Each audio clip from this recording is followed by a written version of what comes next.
Dude, did you hear Ed Inzer's car? It's like just the left ear. How weird is Yeah, that? It's in the left lane, it's just the left ear. yeah. Easy. Anyways. All right, well, guys, hey, welcome to episode 128 of the Drag Drive Repeat Show, presented by Summit Racing. Tonight, short circuit updates, who's coming, where we're going, and what we're doing. It's gonna be crazy. And Devin Vanderhoof, we're giving him 90 minutes. We're going to talk about his new S550 drag and drive build. We're going to talk about Goldstone's Corvette and Javelin, Cleetus Mullet, Motion Raceworks, Pumpkin Spice Mustang. And there's a really cool topic during the Detroit segment that I really want you guys to stick around for. That's probably sometime around 9 or 9:15 Eastern time tonight. So, or for the folks watching this later, a little more than an hour into the show. So, Mr. Eric White, hit that intro. Let's do this thing. All right, let's do it.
Mr. Eric, I want to talk to you about that intro video there.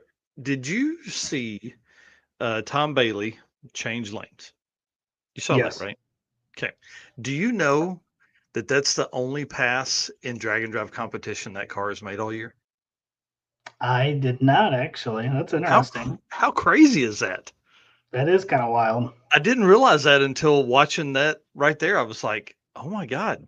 It made one pass. And then, of course, at that point, he was going for fives at sick week. So he couldn't, he wasn't going to get it because they only got one pass on day one of sick week. So he parked that car and bought the car that he took the rest of the week in the exhibition stuff with Cleetus and then did it again in sick summer.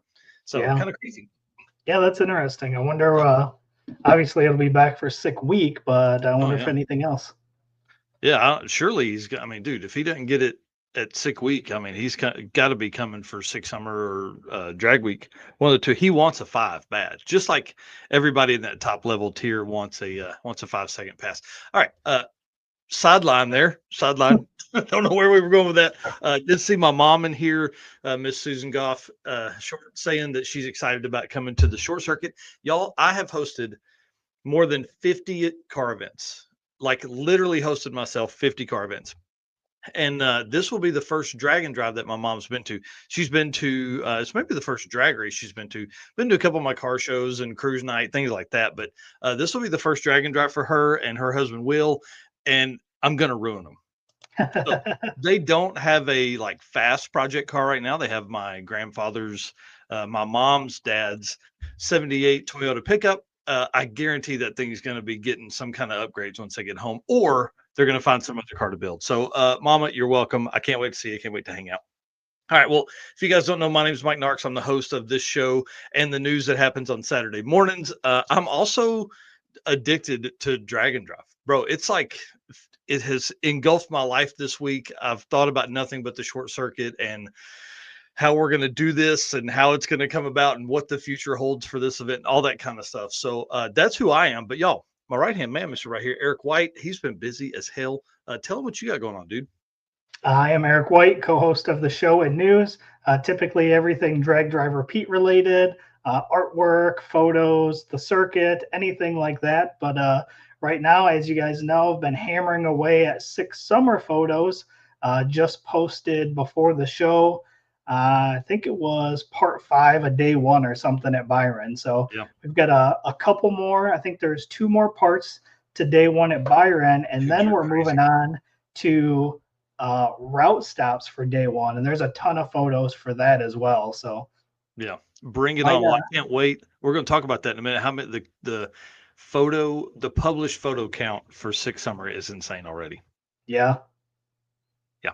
All right. Well, if you guys know, you've been around for a minute, you know that we love our race car friends around here. The biggest thing that helps us is you guys. Really, I'll tell you, I've spent some late nights this week. This time change ruins me for about a week, and so I've spent some late nights just working through stuff, man. I'm trying to get a ton of stuff ready for PRI and some big announcements we have there. And so it's just been this crazy chaos. And I just want to give a shout out to all of our race car friends and say thank you so much for. There's not an hour of the day that goes by that there's not somebody making a comment on something we've done. I just appreciate you guys so much, and y'all really do help keep us this thing moving along. And of course, our sponsors. We can't do this without them. Summit Racing, who's at SEMA and World Cup Finals right now. Taking on two different parts of the country. It's crazy. Deechworks, who's out at SEMA with a huge thing. Molly Motorsports, Driven Racing Oil, Howard's Cams. Big shout out to Luke B. Him and I message back and forth today. J-Wire Solutions. I love you, Jay. I can't wait to see you guys at PRI.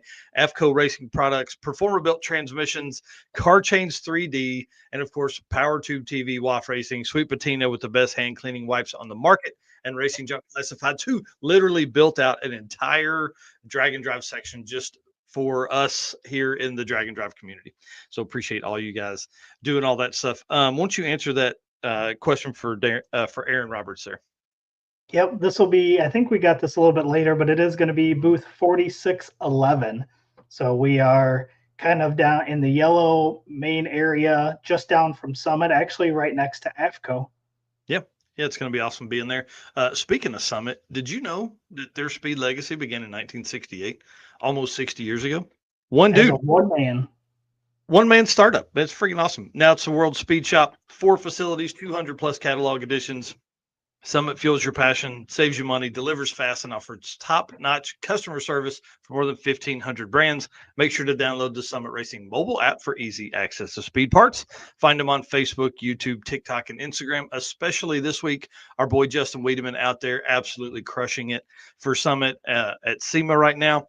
You can also tune into the On All Cylinders podcast, which had another episode drop yesterday for automotive discussions like what you got here. From humble origins to the social media lane, Summit Racing stands by your need for speed. And of course, you can find everything at summitracing.com or click on our website, and every Summit branded button takes you right through there with our affiliate link. So one thing we didn't really, I guess we really didn't notice until the last couple of weeks here, and you brought it to my attention, was Summit has like featured content creators. I don't know how we missed that.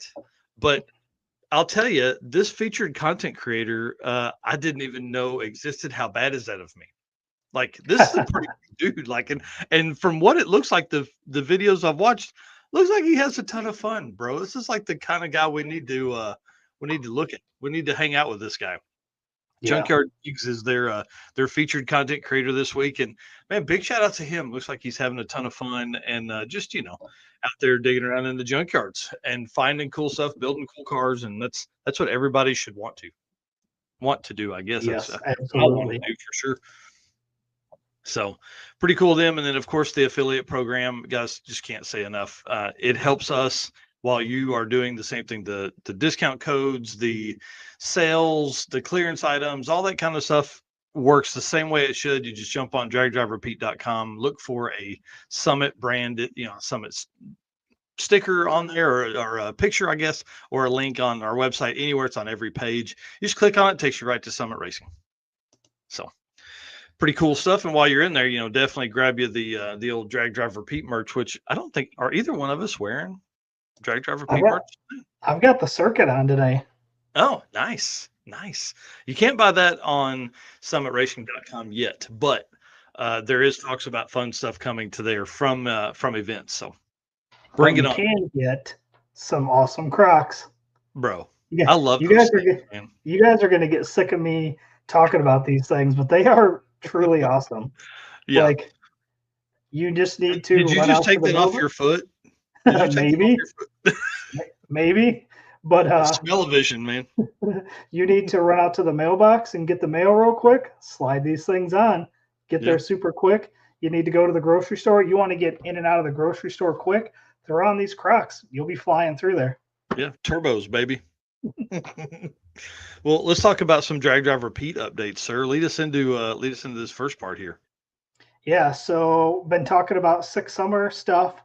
Six Summer Day One album is starting to get full. 270 photos in there already, which I think was that That's as probably of this light. afternoon? Yeah. Yeah. I think that may have even missed your most recent update, your most recent post. Yeah, I was gonna say I just uploaded like 50 something tonight. So Oh, yeah, wow. we're gonna be probably up over 300. 2 more days of actual track photos, which is probably about another 100, and then we get into traveling between Byron and the route stop. So there's a ton of photos there as well. So Dad and I had pulled over a bunch of places and caught people driving down the highway. That first route stop, it's forgetting the name, but it's the brewery.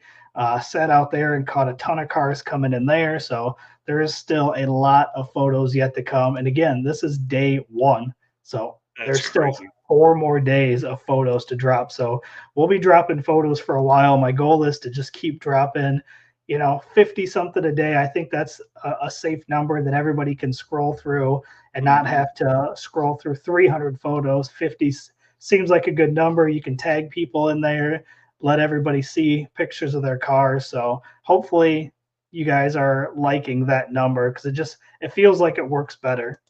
Oh yeah, for sure. And Doug, then you're saying killer pictures, guys. Guys, no, that's that dude right down there. He just crushed it, bro. appreciate that. So day zero, that's already fully updated. There was 295 photos from that day. So we're already past that with day one. Obviously, day zero is just tech in and everything, but still Mhm. almost 300 photos from that day. So each day is going to have its own album. That is the way I like to organize them. That's the way that we've kind of decided is the best way. I'm really debating on if we do the like route stops as a separate album just because there is so many photos, but I Mm. think dropping them at 50, I think it kind of allows everybody to see it. So we might keep them all in the same, but for sure there'll be day 0 through day 5 albums on Yeah. Facebook. That's where you can see all the photos. They are uploaded there.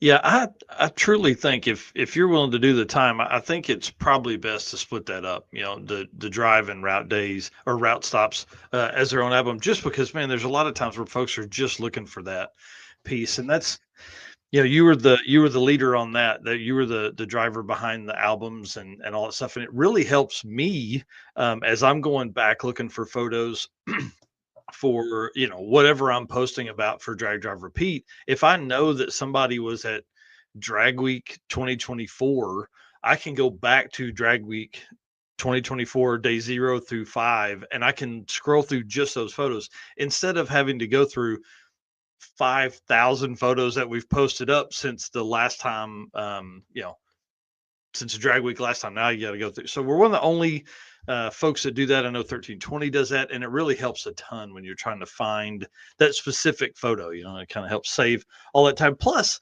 when we get old and Facebook is on our glasses and we're trying to find stuff, that will help a lot. I'm telling you.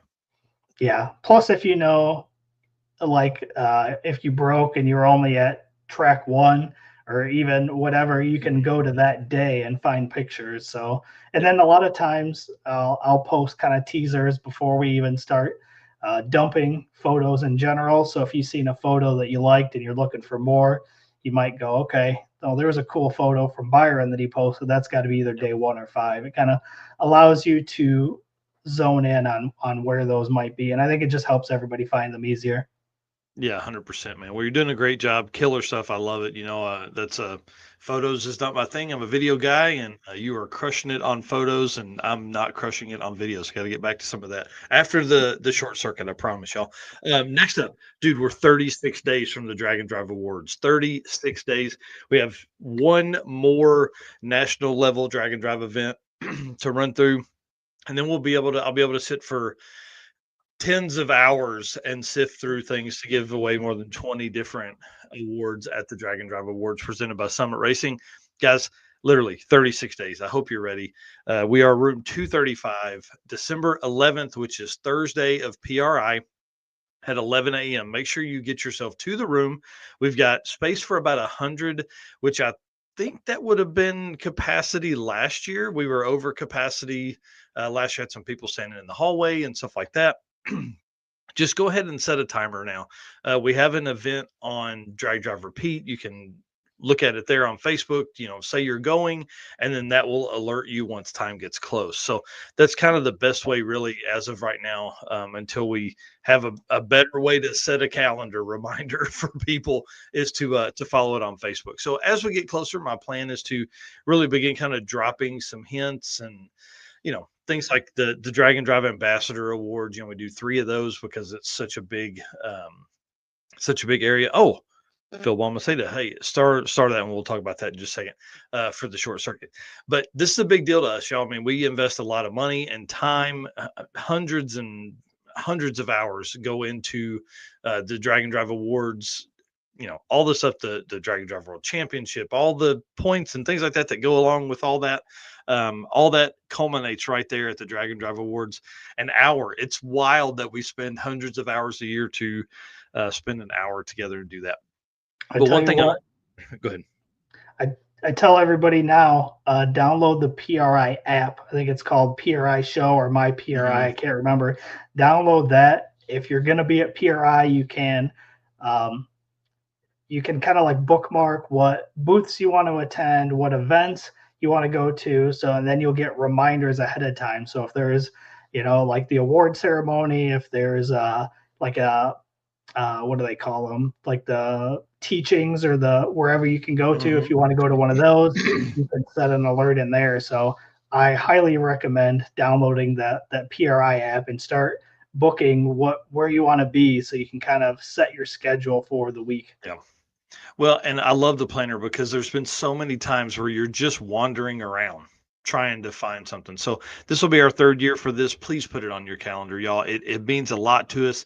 Plus, it's like that last real opportunity for Drag and Drive folks to kind of all be in the same area together. So pretty awesome. Lamar Swindell, unless something crazy happens, dude, you got to be there because you got to accept your reward.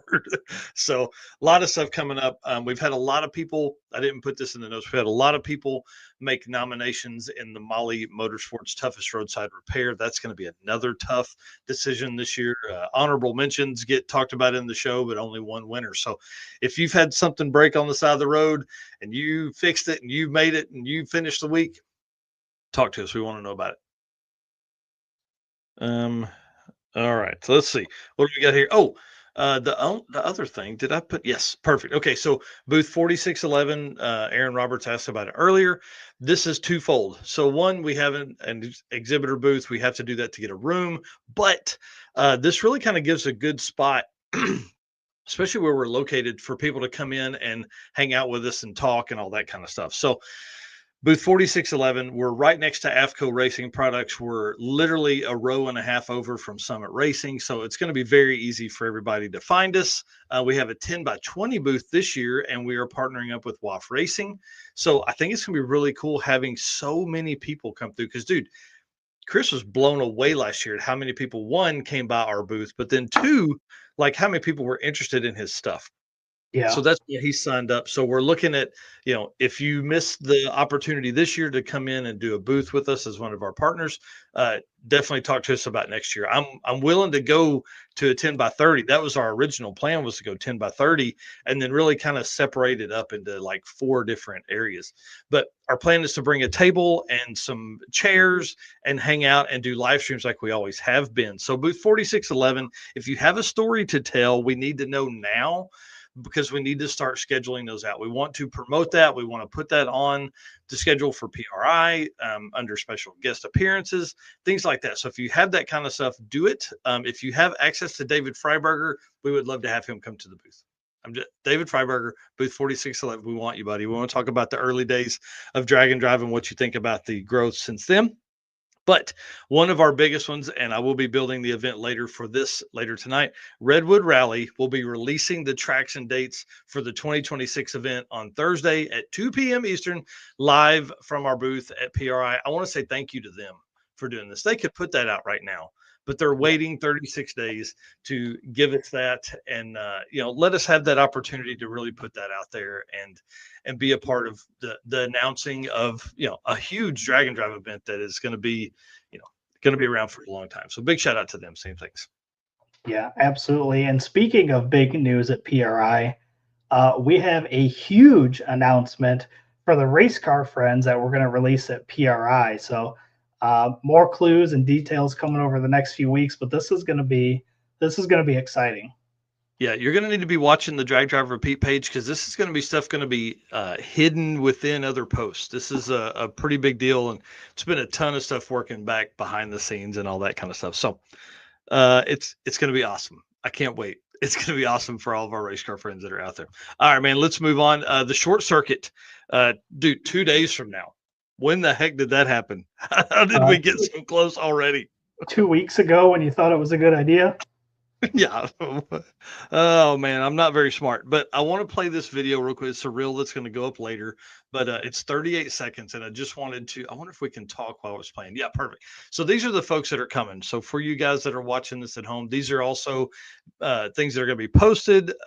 This event came out of nowhere. To be honest, it was really, I blame it all on Eric. To be honest with you, it was not supposed to happen. I wasn't going to do 2 events a year.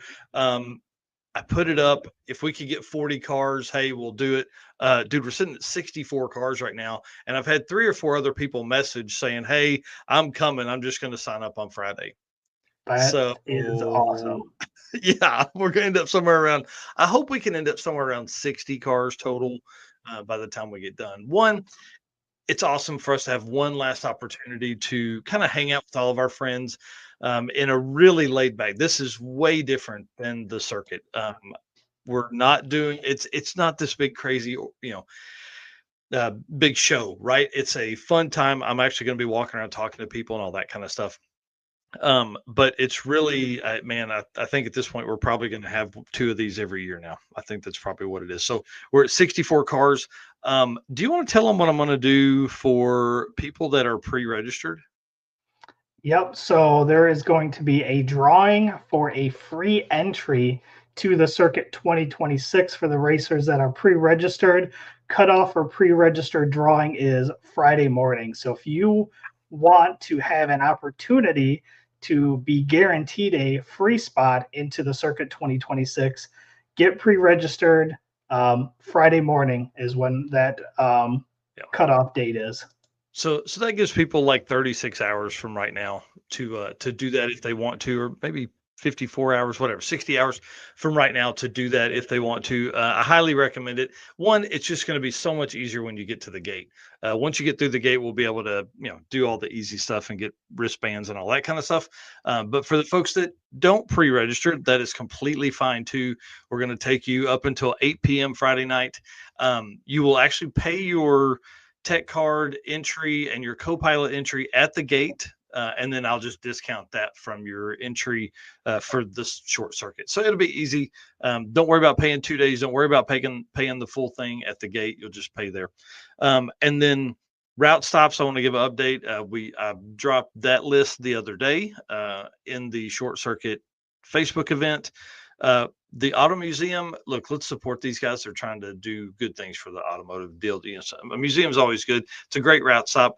But for the first 25 folks, I bought decals today to support the museum. They're giving us a discounted tour. And the first 25 people, I don't know what we're going to even be taking pictures of yet, but selfies in front of insert item here will be given, a decal from the museum. It's not anything crazy. It's a $2 decal, but hey, let's help them.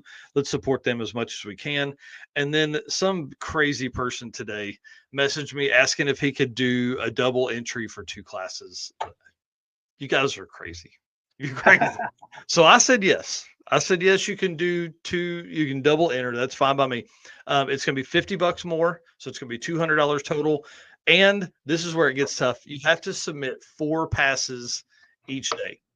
4 passes per class entered. So you're going to have 2 on Friday for one class, another 2 on Friday for that class, and then 4 more on Saturday. So 8 passes total. I just completely butchered the way I explained that, but you're going to have to. It's basically going to be 2 events for you with 1 drive, just because look, you're crazy already, so you're not scared of making passes already. So eight passes submitted total. Make as many as you want or can, but you're going to have to submit 8 passes total to do double entry. So, anyways, I hope you're all happy.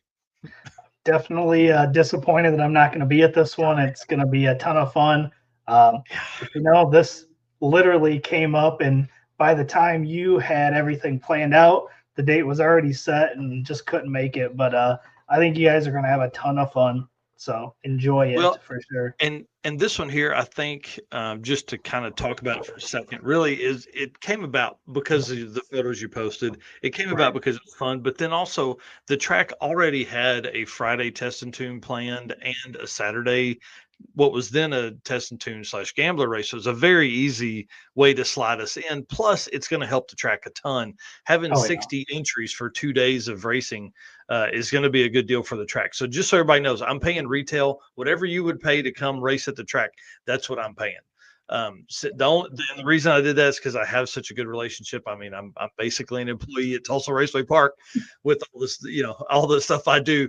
And I just wanted to help. We've had a hard year for test and tunes. I think that's going to change in 2026. But the short circuit, 2 days from now, November 7th and 8th, I think it's going to be a ton of fun and very laid back.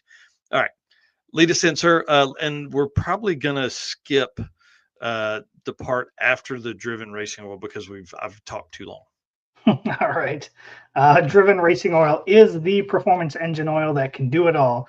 GP1 is the ultimate oil for any race or performance application, whether you are launching hard at the drag strip, enduring the extreme heat of off-road and circle track, or even pushing limits in top fuel drag boats and demo derbies. Winning racers choose GP1.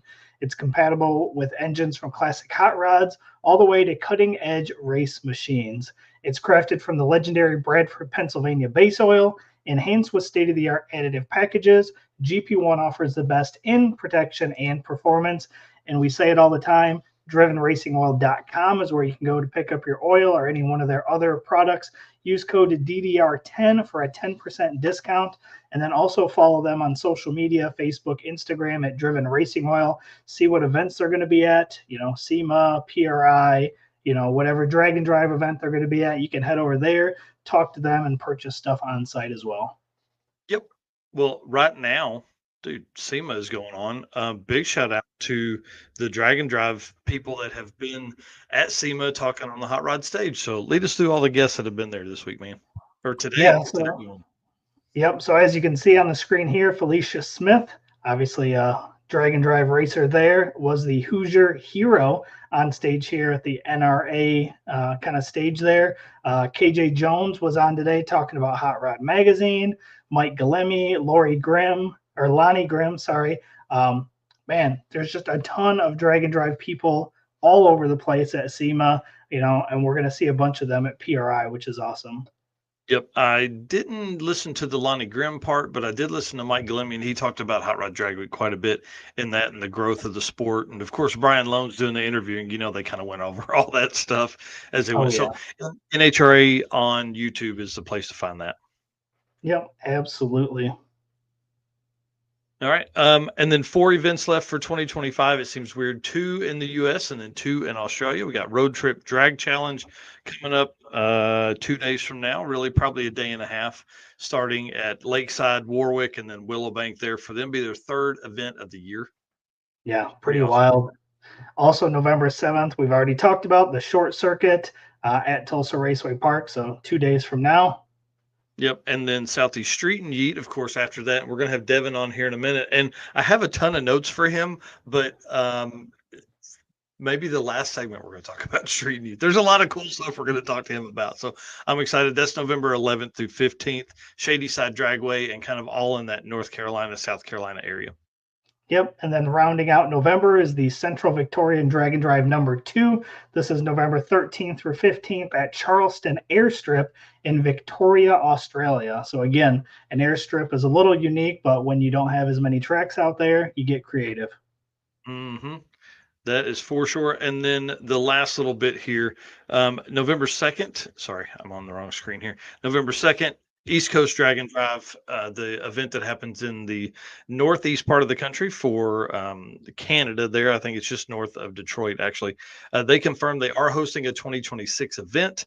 I'm adding it to the 2026 Dragon Drive list, but I don't have a date at all. So I'm going to use their date from 2025 and kind of put it in that area there. So he says the 2025 event was a great success. Thank you to everyone who participated and supported. The 2026 event is coming together and just waiting on a date from the track. Going to change up some of the classes, so stay tuned for updates. Registration will open once a date is confirmed. So that puts us at 53 events for 2025.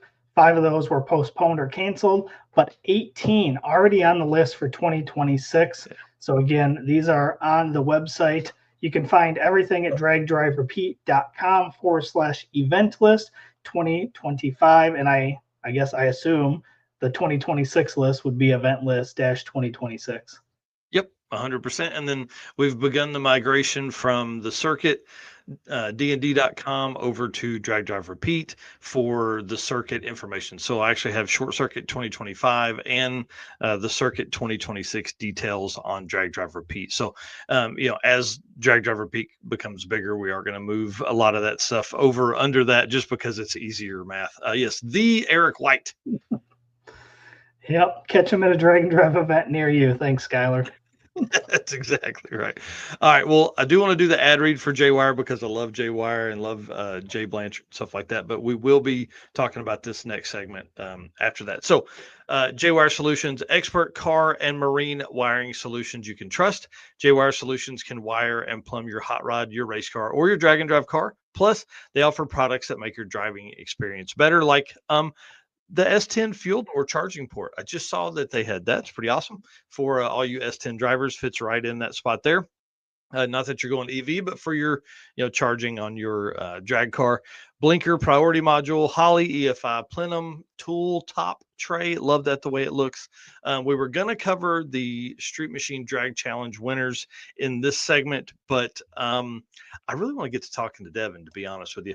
And so we're going to cover those on the next news episode, which will probably be Sunday because Saturday morning we'll be doing the drive for the short circuit. So I don't want to miss this. I don't want to skip over not talking about somebody and winning a class and all that kind of stuff because there's some really cool stuff that happened at Drag Challenge. I just know that we're going to be way over on time if we don't get to moving here. So the 10th running of Drag Challenge happened last week. They wrapped up on Saturday or Sunday. Second longest drag and drive event going on. 2014 was the first year they hosted that. We learned that last week. And so this is going to be kind of fun, but we'll have to talk about it after the show when we're going to do the news episode on that. I don't feel like we can do it Friday because it's too soon, but maybe we do it Sunday morning. I don't know. We'll find out. So anyways, thanks to Jay. Appreciate him for all the stuff that he does for us here at Drag Drive Repeat. All right, let me flip through all these photos because there's some cool stuff that happened in there, but you know how that goes. All right, so lead us into some Molly Motorsports. All righty, attention racers and high performance enthusiasts. Are you ready to start your next engine build? If so, there is no better time than right now to check out Molly Motorsports all-in-one Power Pack piston kits. With over 1,200 applications, these kits come complete with pistons, rings, wristbands, and clips, all designed to work together. Visit mollymotorsports.com for more details. And for our podcast listeners, Molly is spelled M-A-H-L-E. Oh, yeah. All right. Well, let's actually bring the man in himself. Let me remove this here. Mr. Devin Vanderhoof, how are you this evening, sir? Good. How about yourself? Man, I'm doing awesome. Good. Yeah. I'm doing even better now. I'm excited about you being on here tonight. Hang on. Let me get what do I got going wrong here, Eric? Help me out, bro. It should be the one, right? Like, where's the one where we make Devin big? You know, sometimes I just enjoy watching you fumble through these. I don't know. Same. What'd you do to it? Oh, there we go. Hold, please. Yep. There we go. For you guys that don't know, Devin Vanderhoof is the man. Fast 235s, fast on 275s, fast on a radio, fast. Probably if you've ever raced on a slick, you were fast on it too, I'm sure. I don't know if you've ever It's been years raced on slicks, but we actually went out last year with Josh's car on slicks, and we actually did we went really fast, surprisingly. Yeah. So yeah, we usually are pretty good at going fast on whatever we're gonna have. Yeah. Well, and that's why I think this conversation is going to be fun. The first thing I want to talk about though is the new build, but I want to give you a second to kind of give us some history of the white car, the convertible, and then kind of how this whole thing came about, and then we're going to go into some photos. Okay. So I bought the convertible, I think like 17 years ago, and 17 or 18 years ago, bought it with a blown up motor, drove it around, and like it evolved over the years. You add this, that, and the other, and it gets faster and faster, and it progressed to the point where it was starting to become like a race car, like a high horsepowered street car / race car, whatever you want to call it, and we had a lot of fun with it, and it started to turn more into race car than street car, but it was always going to be a street car to me, no matter what. It has to be. If I'm going to own it, it has to be a street car. So, and everybody's got a different definition of that, but me, like, hop in it and we can go to dinner. You know what I mean? I'm happy. So, but anyway, we did pretty good with that car in the heads up drag race type stuff locally throughout the southeast. We did a lot of the streetcar races with it. We dominated a couple years in a row of the streetcar race, like where you go on like a 30 or 40-mile cruise and go right into the lanes. I think we won 22 of those shootouts in a row. So that, kind of nobody really liked me then. Because we won everything. Then kind of turned my eye to drag and drive, and I'll be honest, when I first looked at it, I was like, man, I don't know if this is really for me. And we decided to pull the trigger and do what we needed to do to make this car a drag and drive car, because they're not the same when you're going real fast. I can't And imagine. like looking back because I made that decision about 5 years ago.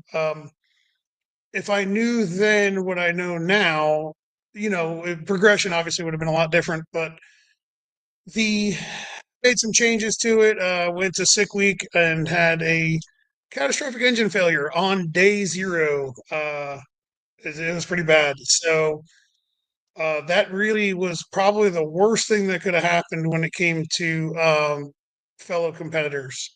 Not to us. Like, to me, it was like, okay, it sucks, but when I like to go out and race and enjoy like the racing, and I really enjoy hanging out in parking lots at a gas station and whatnot more than anything. But with a motor, I said, okay, well, that's never going to happen again. And and unless it's like my own stupidity, and we're coming to win. So showed up the next year at sick week, and that was the year we were on 235s, and decided that I was going to run this like a drill sergeant. Like, I was a lunatic, man. Like, we did not. I don't know if we had fun. I don't think we did have fun, actually. Like, we did one event every day. We were the first car down the racetrack every day for our group. We were the first through the gate every day. Well, not the first through the gate, but like, part of that, like, first couple of people through the gate. And we were at the hotel every day by 3 o'clock in the afternoon. Oh my God, dude. Yeah. I was a complete maniac. Up at 4 a.m., running valves at 4 o'clock in the morning, like heat, like prime it, ridiculous, right? So the only failure we had that year was a spark plug wire, burnt up one spark plug wire. It was a flawless, like, even Tom came over and said, "Did you put on a clinic?" Like, I don't get it. I was like, oh, whatever. We broke the 235 record by a pretty good margin. I don't really remember what it was, but I think it was a pretty good margin. Yeah. That I we think it by. was 210 or something like that. I think that the old record for a 235, I think, was like a 522 average. Oh, yeah. And Yeah, you yeah, destroyed yeah, it. Yeah, we went 461 or something average. Yeah. So, so that was a lot of fun. I really enjoyed it. But I'll tell you this: I think that the 235 tire is awesome, and I think that eighth mile is better than quarter mile. Now, comments can light up, and everybody can call me an idiot. That's fine. I'm okay with it. But I like eighth mile more than quarter mile when you start getting really fast, and Yep. there's a lot of safety reasons for that, and a lot of discomfort reasons for that too. But what I learned that year was the 235 class was awesome, but it felt as if like you were the little brother of everybody else racing. You know what I mean?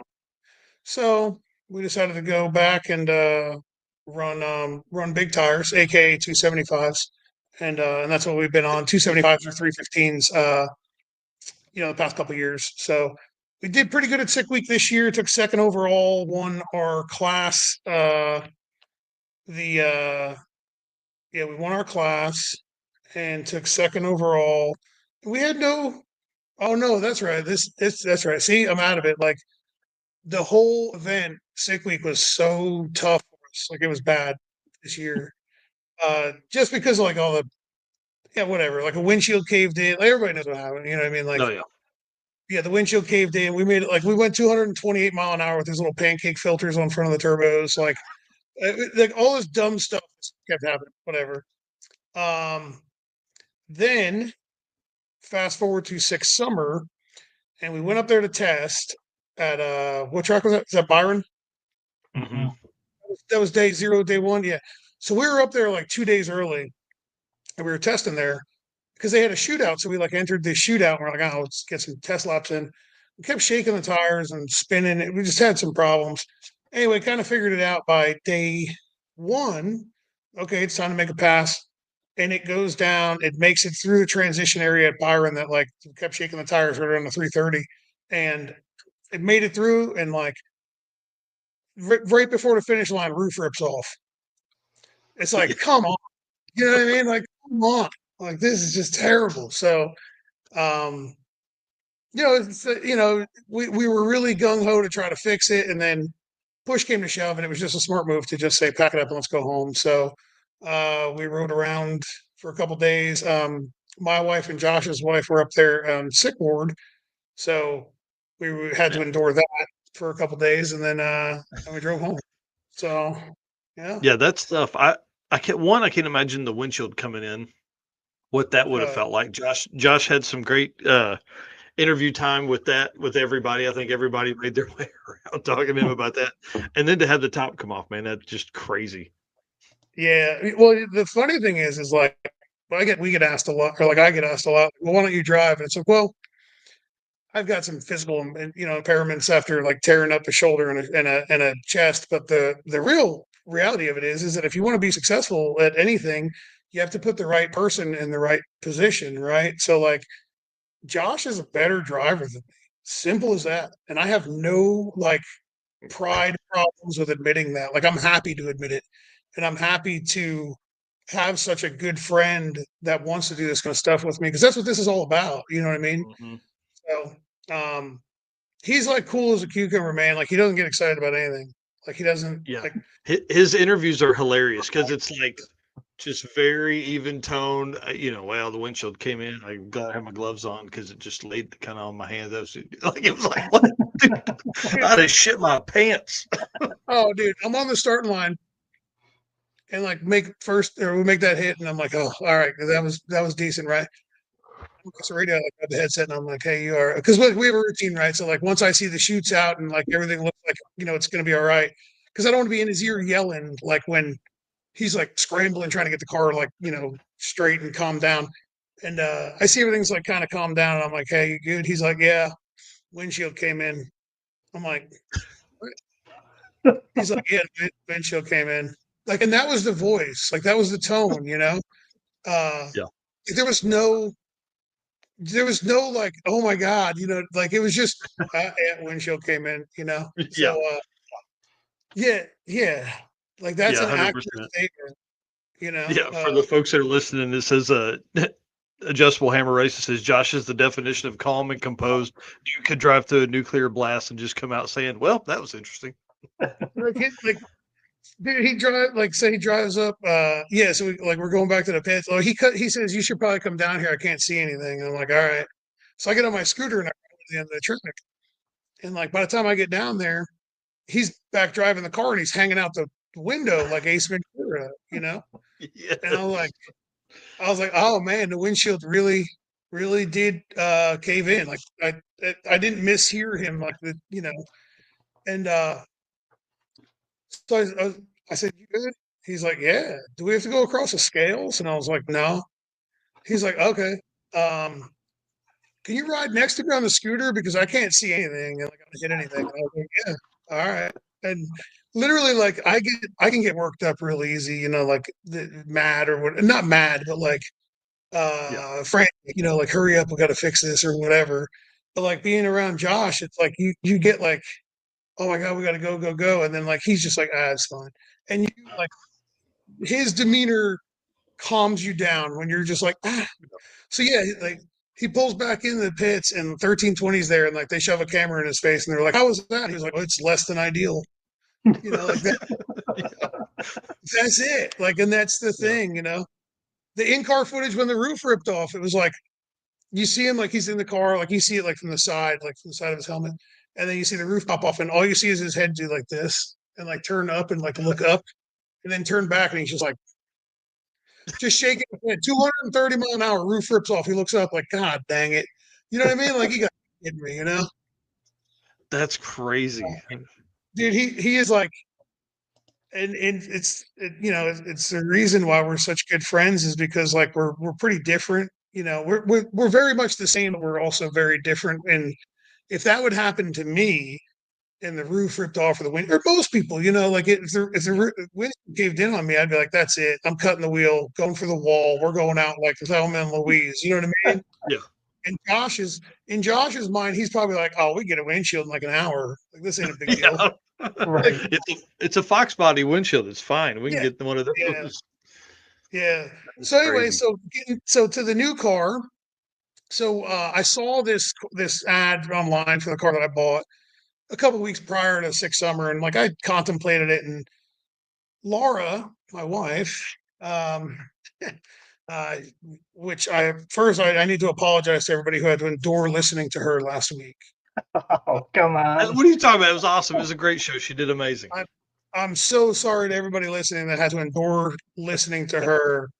But now I hope that everybody that did deal with that can sympathize with me, because really, you know. So, but anyway, she you know, she kind of talked me out of. She put on the thing there. Oh yeah, it should be all right. She talked me out of selling the convertible like 100 times, you know. And when we were coming back, I said, okay, if we're going to keep racing this car, it needs to get a hard roof put on it, you know. Mm-hmm.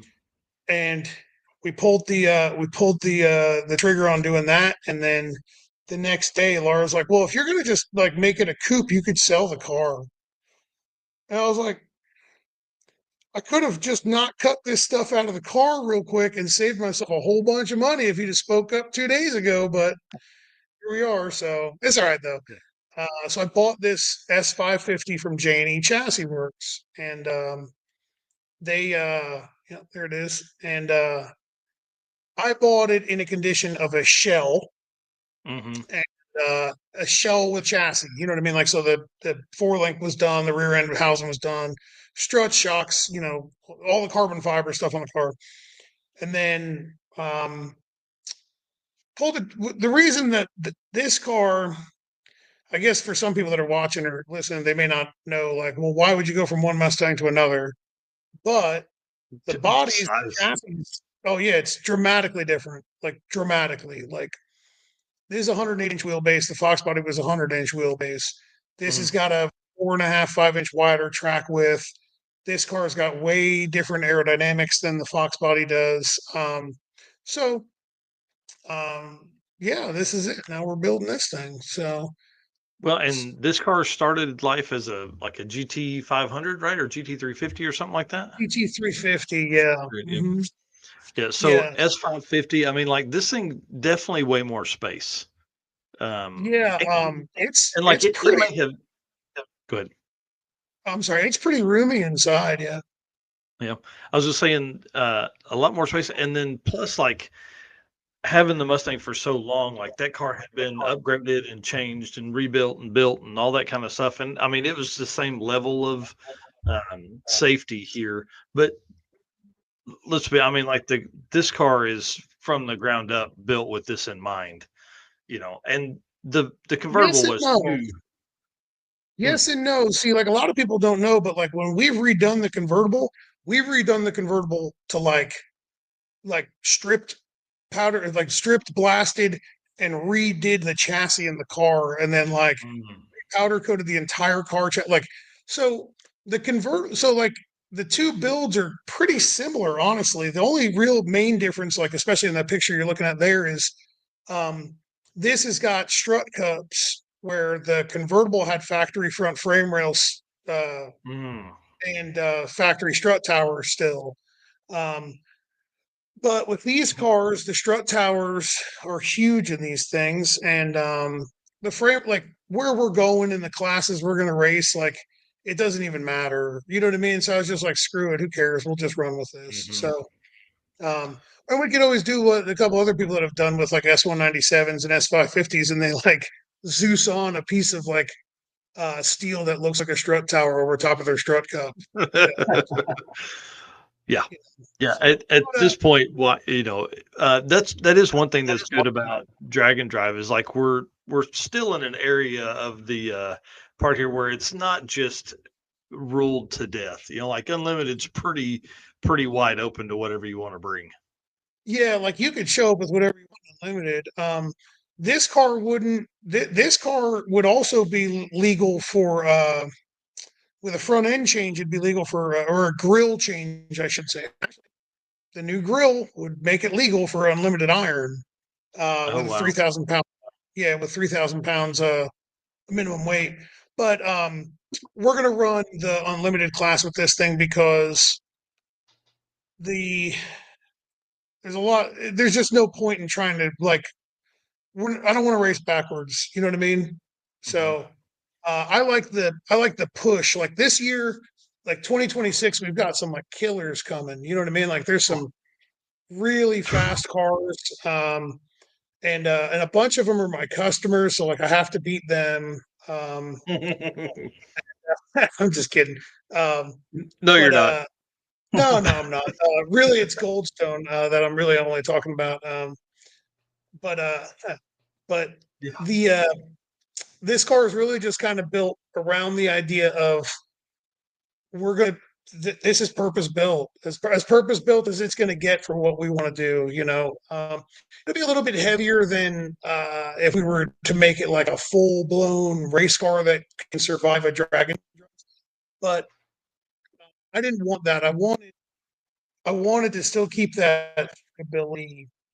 Like there's two different levels of treatability when it comes to race cars. There's the we can endure and we can deal with it, and it's going to suck. Or there's the we can endure and deal with this, but it's actually going to have some kind of creature comforts and not be that. And I wanted to be on the not that terrible side of things. So, Yeah, we could 100%. probably save about 50 to 60 pounds out of it if we decided that we were just going to deal with misery. You know what I mean? But I didn't want that. Well, tell us a little bit about powertrain that's going to be in this one. So the engine is from Par Race Engines. It's a 557 cubic inch big block Chevrolet, and it is powered by a pair of HPT turbos. I'd tell you how big they are, but I don't remember. I think they're They're either 67s. no. They're well. I'll be honest about it. I just can't remember what they are. They're either 88s or 94s. I don't remember what we did. I've been fried lately, so I'm pretty sure they're 94s now. Uh, uh, the um, the man that can't root shooter electrocute. That's funny. Uh, so uh, it's got a pair of HPT turbos. Behind that is a close ratio 3-speed lockup transmission from Rossler. And one of the most critical parts of the entire car is the torque converter from Cameron's Torque Converter Services in Columbia, South Carolina. I've always used them, and I always will use them. And I say that I really mean that. That's one of the most critical parts of a car. Like the torque converter is for an automatic is like, one of the most critical parts. Rear end is a 9-inch Fab 9-inch Mark Williams center section, and then what else? That's all electronics, of course. Holla EFI. That's what we do for a living. Yeah. Um, Big shout out to Matt at Performance Fab for putting out the videos surrounding this, dude. It was really fun to watch. I like that nerdy shit, and he was kind of digging into that. Pretty cool. Yeah. Matt does. So the guys at J&E Chassis Works up in Michigan built the car as a roller, as a race car. Then Matt took what he had there, or what we have there, and turned it into what I wanted. That's the thing about like buying a car that's already done. You have to understand that it's not really already done if it's not exactly what you want. So because I've been through so many different renditions with my old car, I learned that if we just don't do it the way I want to do it right now, it costs me way more money in the future. So we're just doing it exactly how I wanted to do it now. So like even there's like a lot of really trick stuff that Matt did. Like even in that picture you got up right there, he tongue and grooved all the panels on the side of the transmission tunnel. So like it's a quarter of the amount of fasteners you need to remove them. Like he did a bang up job with the way everything's laid out. Like I had a lot of input as to what I wanted, but I don't know how to make it happen. You know what I mean? Like I'm the annoying customer who's like, yeah, make it awesome. I don't know how to do that. Just make it awesome. This is what I see in my mind, but you need to figure yeah. out what that means. I really like the center console, or not the center, the tunnel there where you've got like the carbon fiber pieces, and like how he had to make that out of aluminum so he could use the brake to do. I mean, like there's just a lot of really behind the scenes, a lot of neat stuff that nobody really ever gets unless they're really, unless they already know that channel and follow along. So appreciate you introducing me to him. I wish everybody would go subscribe to his channel because it's awesome. Like he does unbelievably good work. And I'm actually like partially responsible for him having like a YouTube channel because I pushed him to it. I said, man, you're a killer. Like, why doesn't everybody know who you are? Like, and that's the thing. Like the best fabricators and the best chassis guys, like there's like sometimes, you hear the big names all the time. But there's guys out there that are in their shop that are building amazing stuff that nobody's ever heard of because they just stay busy from word of mouth. Well, and they don't have time to record and edit. I mean, that's what my brother runs into. He does a lot of really cool stuff, but doesn't have time to record and edit. Yeah. It's recording and editing is a big job. Laura does that for us now, because I'm not doing it. But well, I mean, let's be honest. There's more important stuff that you need to be getting your hands on. Like Brian Goldstone's cars. Oh God, yeah. So we did his Corvette, the Batmobile. That's what we called it. I don't. I think it fits. Yeah. So we did the Corvette, and that was a tough job, just because that car. If people look at that car, or people look at these cars and they go like, because we wire, like, so what we do for a living, if anybody doesn't know, we wire, we plumb, and we tune cars. That's what we do. We sell lots of parts, and we do a lot of customer care, customer service with like high end electronic or any electronics really that we sell. But most people look at a car and they go, "Oh, well, it's already run, so that means all the wires are in the right spot and everything works, and nobody really cares." And um, but like when you start looking at like a car like the Corvette, there's no room in that car because it wasn't built to be driven on the road. You know what I mean? Like it was built to be a pro mod. So that was a tough job just because everything was really tight inside of the car. And I thought that was going to be the worst thing that I had to deal with this year. I really thought that was going to be the worst thing that we did this year. And boy, was I wrong. Yeah. Then you saw the Javelin.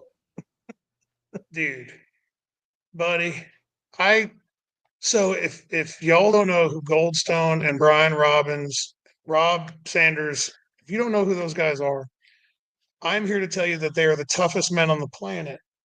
Okay. Drag and drive's hard. It is way harder when you are in this Javelin. This is terrible. It is. I mean, I hope Brian watching. I've told him all these things on the phone. Yeah, quit bitching. No, it's quit, not quite bitching. Uh, uh, now these guys they're tough as nails. It was tough. This car, not only is it small inside, but it is doused in like 10 years of drag and drive oil, grease, grime, disgustingness, right?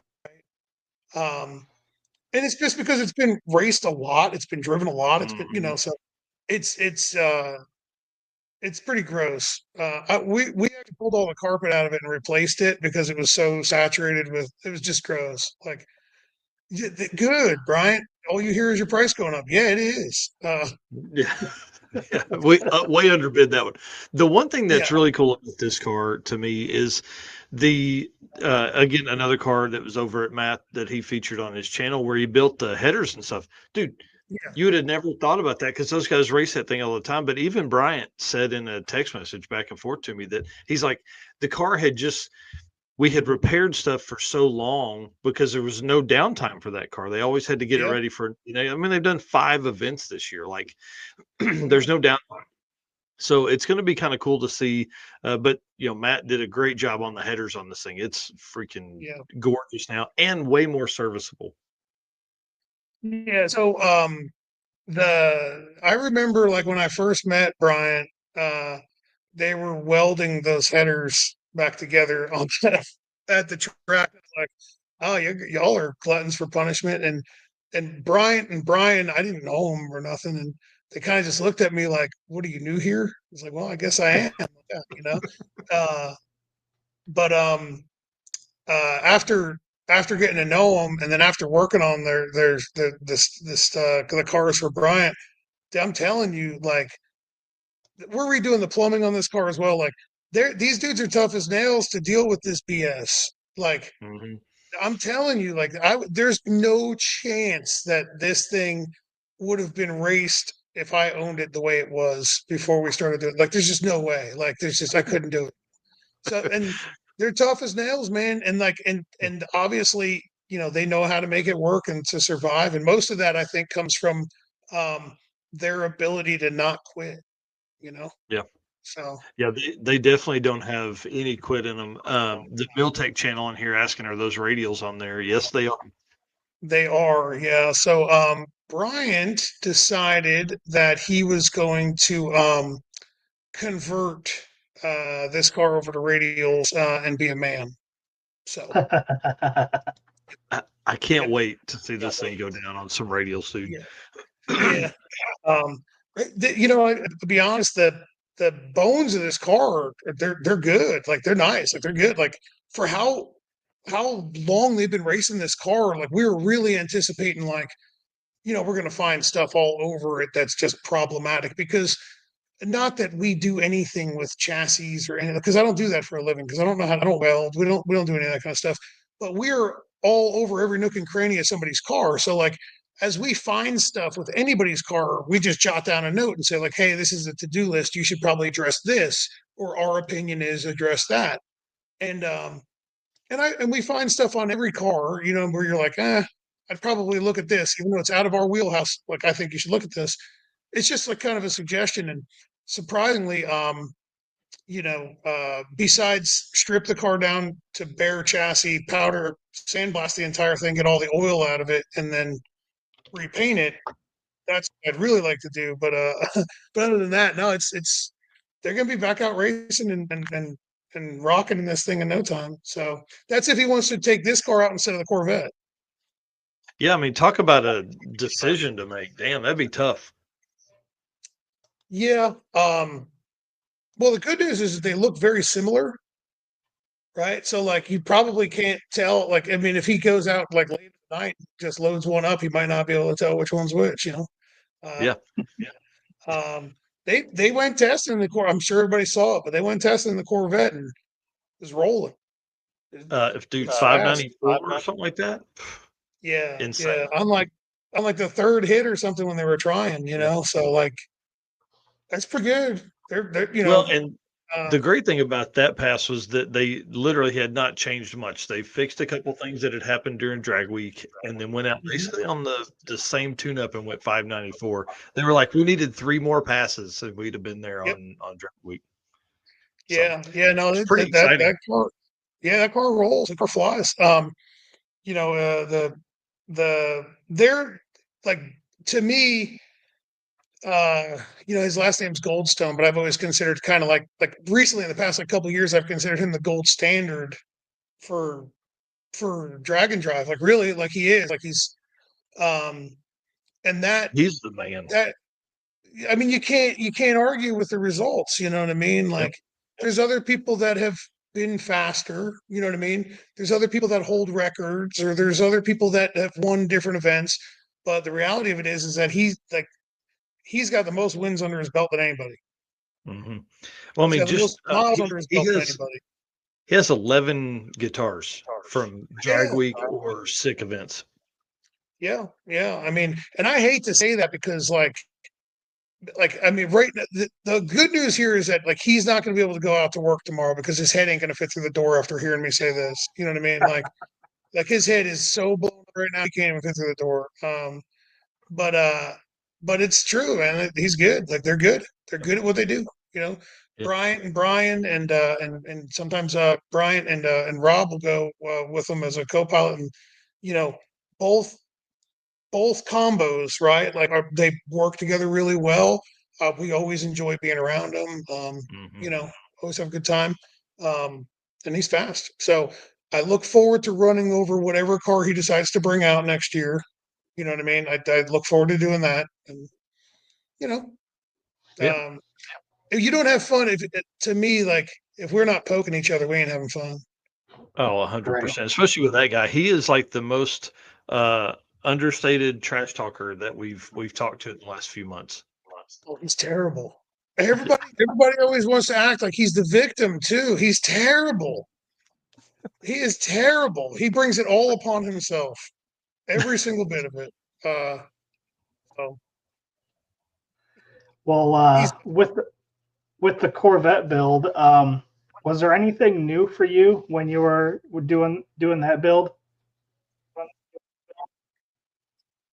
um no, not anything out of the ordinary for us. No. I mean, we try to treat just about every single car the same. Like, obviously every car is a little different because they're laid out different and the customer has different end goals. But like Corvette was, as funny as this sounds, the Corvette was just your typical 24 injector, twin turbo, big block, combo, dual fuel systems, and a four-way camera system.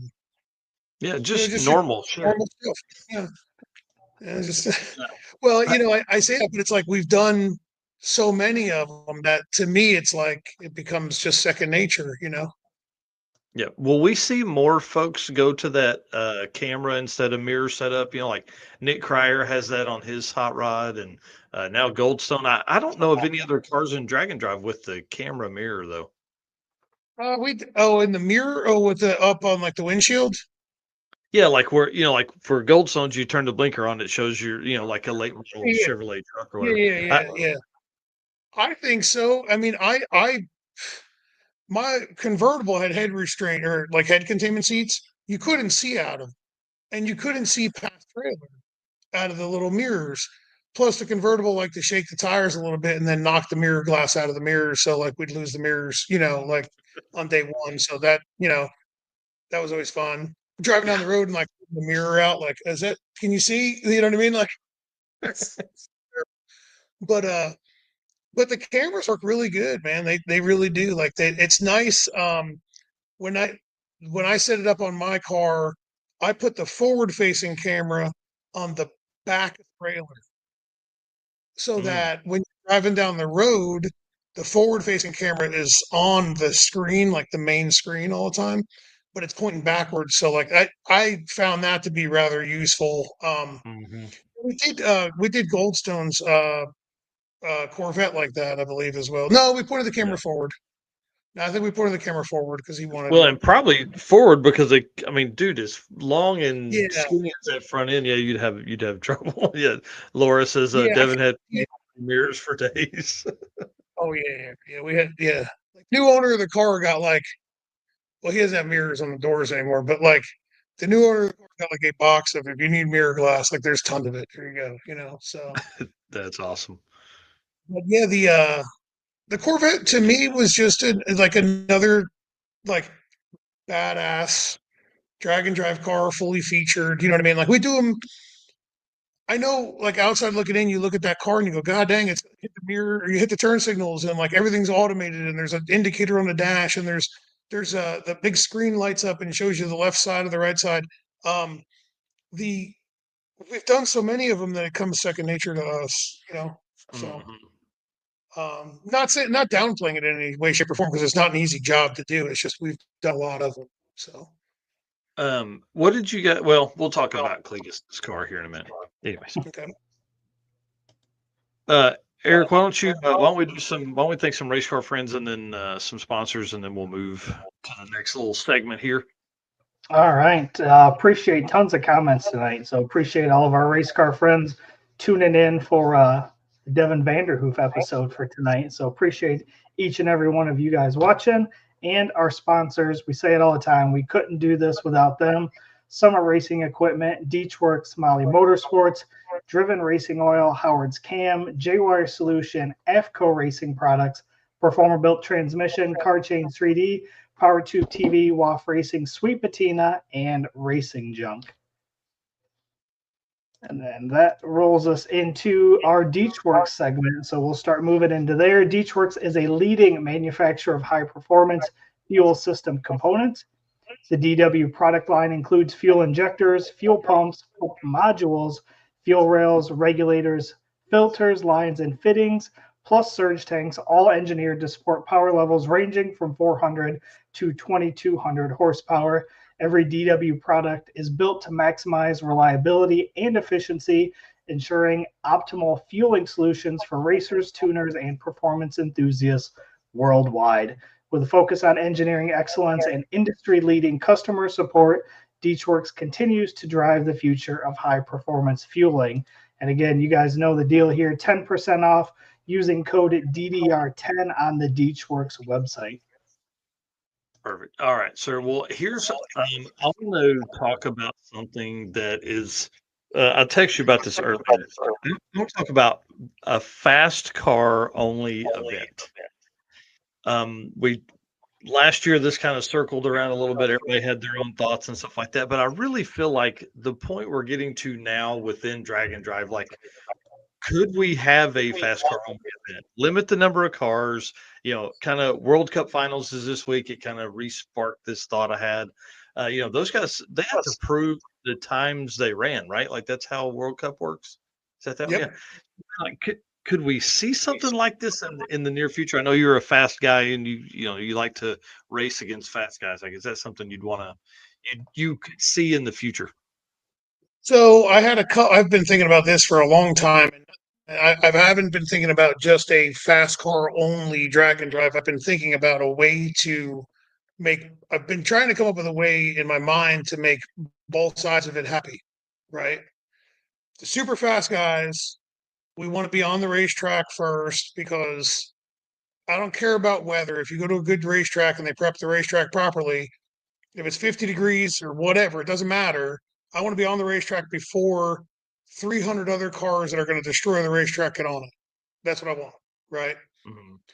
The other 300 cars, if you have 400 cars there, there's 100 cars or maybe a little more that really need a really good surface. There's a 70% of the cars that don't need an unbelievably killer surface. And in all reality, those 70% of cars that don't need a killer surface, what they're on for a drag and drive is probably better than the normal like Wednesday night test and tune or something. You know what I mean? So like Yeah. they're already leveled up as it is, So how do you get the really fast cars and the fast cars and the medium and the slower cars to make everybody happy. I thought to do a split day. So like say you ran 0 for the fast cars is on Sunday, right? Day 1 for the fast cars is on Monday. Day 0 for the slower cars is on Monday. Mm. They basically just followed each other, right? So like track 1 for fast cars is on Monday. Track 1 for slower cars is on Tuesday. You know what I mean? So like, Mm-hmm. but it turns into like you need 2 sets of staff. Then the Yeah. other thought, like when you text me earlier and you're like, man, what about a fast car only drag and drive? You call it like the high rollers or something like that, or whatever you want it to do, because it's expensive. It's going to have to be. Yeah. Um, I mean, I Well, don't know how you so here's my, and this again, just shit I'm running through my brain, and I feel like you're a good conversation for this because you're front running. But like 100 cars, 120 cars, maybe. It's not, it's not about a big experience. It truly is about finding the fastest streetcar, which is what Drag Week was in the beginning. And then, of course, like we all do, we love this stuff. We want to be there. We want to experience it. Um, a 12-second car wants to pit next to Devin's Mustang. They want to have that experience of being at the same property, but to legit find the quickest car anymore, there's been a lot of conversations of, man, maybe there is another 7-second car that just couldn't type his credit card information in quick enough, and he missed out because of that. But yeah, like, that's a how do bummer. we get those guys? And like, is it even fathomable? Who knows? Like, we're in a point where we are now entering the third decade of Drag and Drive. The first decade was one event. The second decade was now 50 events this last year, 48 events hosted this last year. What's the next time? Like, are we could Eric and I had joked about a slow car only event. Yeah, 10 seconds and slower, and let those guys battle it out for a bunch of stuff. But I for sure. really, this fastest streetcar deal, finding that, I think you probably have to open it up to 100, but 80 or 100 miles a day, like, it doesn't take a 300-mile day to prove it. I think this could be really, really fun if we had somebody that really wanted to dive into some. I mean, because it's going to piss a lot of people off. But I think if Well, you I ran mean, like World Cup, you could do invite only. You could do, hey, prove you got that kind of qualify. time. Well, for World Cup, you have to qualify. Like we've ran World Cup 2 years. And, I have no interest in really going back just because I can't handle um, the cars checking the rods in the pits nonstop all day and night. I can't handle it. You know what I mean? Like with the first year was great. The second year we were pitted in Rod Check Alley, and all I heard was Honda's limiter nonstop, and I was like, I'm done. I can't go back here anymore. I can't handle it. So, but World Cup is an awesome experience, and the thought process behind World Cup is we have a great racetrack, perfect time of year, great air. You know what I Hmm. mean? And this worldwide draw for spectators, right? So they said, "Hey, we could sell 10,000 racer tickets to this, but we can't handle 10,000 racers. So let's make everybody qualify. So you have to submit that like a video and a time slip of your car running whatever ET it is for the class that you're trying to enter. Then you have to register in time, kind of similar to the way Drag and Drive works. Is like, hey, registration opens up on this day. If you were there last year, you get early registration, but it sells out. Like all the classes sell out. The drag and drive, like a fast car only drag and drive, would be cool. Split it up to maybe whatever 3 classes or something like that. Put qualifying brackets on them. Hey, we need to see. Like we need a faster than 650 pass out of you in order to qualify for this group, faster than 7.0 for this group, and faster than 750 for this group. You know what I mean? That would be cool, but Yeah, Derek's got a point. Yeah, he said, I love the idea. I love the idea. yeah. Like, I'm all in. Like, I'm all in. Yeah, right. Derek saying trying to get all the quickest drag and drive cars together at one event would be difficult at best. Some people don't have the same skills, time off, want to travel. I agree with that 100%, and that's why this is conversational more for you and I. I think this could work because, like, I feel that top level racer would figure out that this isn't something that's like, hey, in 3 months we're going to put this on. This is a, hey, if you've done an event in the last 5 years, if you've been fast, if you still have a fast car, you're open to invitation. Kind of like what they do with their wild cards now for Sick Week. We continually see the average ET across the board go down at Sick Week. As you begin to do that, but we still have a lot of slowish cars at Sick Week. But at some point, I just feel like we got to have a king of the hill, man. Yeah, I would, like, I'm with you. Like, I agree. Like, I would love to see something like that, but I think it would have to be in addition to, you know what I mean? Oh yeah, 100%. Yeah, I don't want to like, give up what we're doing, especially like what Sick does. They have a great, 270 cars were on Sick in the Sick ward. oh, yeah. So, like, the way I would look at that is like Derek made a point about, like, you can't get all the quickest drag and drive cars. You can if you talk enough shit to them. Dude, look at Sick Week. There's 100 cars that are in the nines or quicker. I think Well, the thing is Eric, what was that the bump spot for Sick Week 100 this year? I don't even know. Yeah, I don't know. I don't remember. Know. Derek will probably know, but it was in the low to mid nines or maybe a low 10 or something like that. Well, what is, if you had 100 car, like, if you had just nothing but the fastest cars in drag and drive, the if you had just the fastest cars in drag and drive show up, how much faster could they be? Because the whole deal with drag and drive is that you need to make it to the next day. There's 400 cars at a racetrack. You're trying to make a conservative, good effort on hit number one because you do not want to get shoved into all run, right? Yeah. So when we went to Sick Week this year, right, earlier this year, day one was like kind of a shit fest because, the oil downs that happened and then everybody only got one run. Well, we shook the tires at the 330 and coasted to a 7, like 130, right? Yeah. There is that we had no chance to catch. We had no ability to catch Brett in number one. So we said, okay, we're just going to take it easy for the rest of the week and just cruise and try to go like a 650 or 640 or faster every day. You know what I mean? And we did, and we wound up being second. But if we knew that there's 100 cars and we got 6 hours on 7 hours or 8 hours on the racetrack, man, you get a little bit different of a view on things. You go, well, you know what?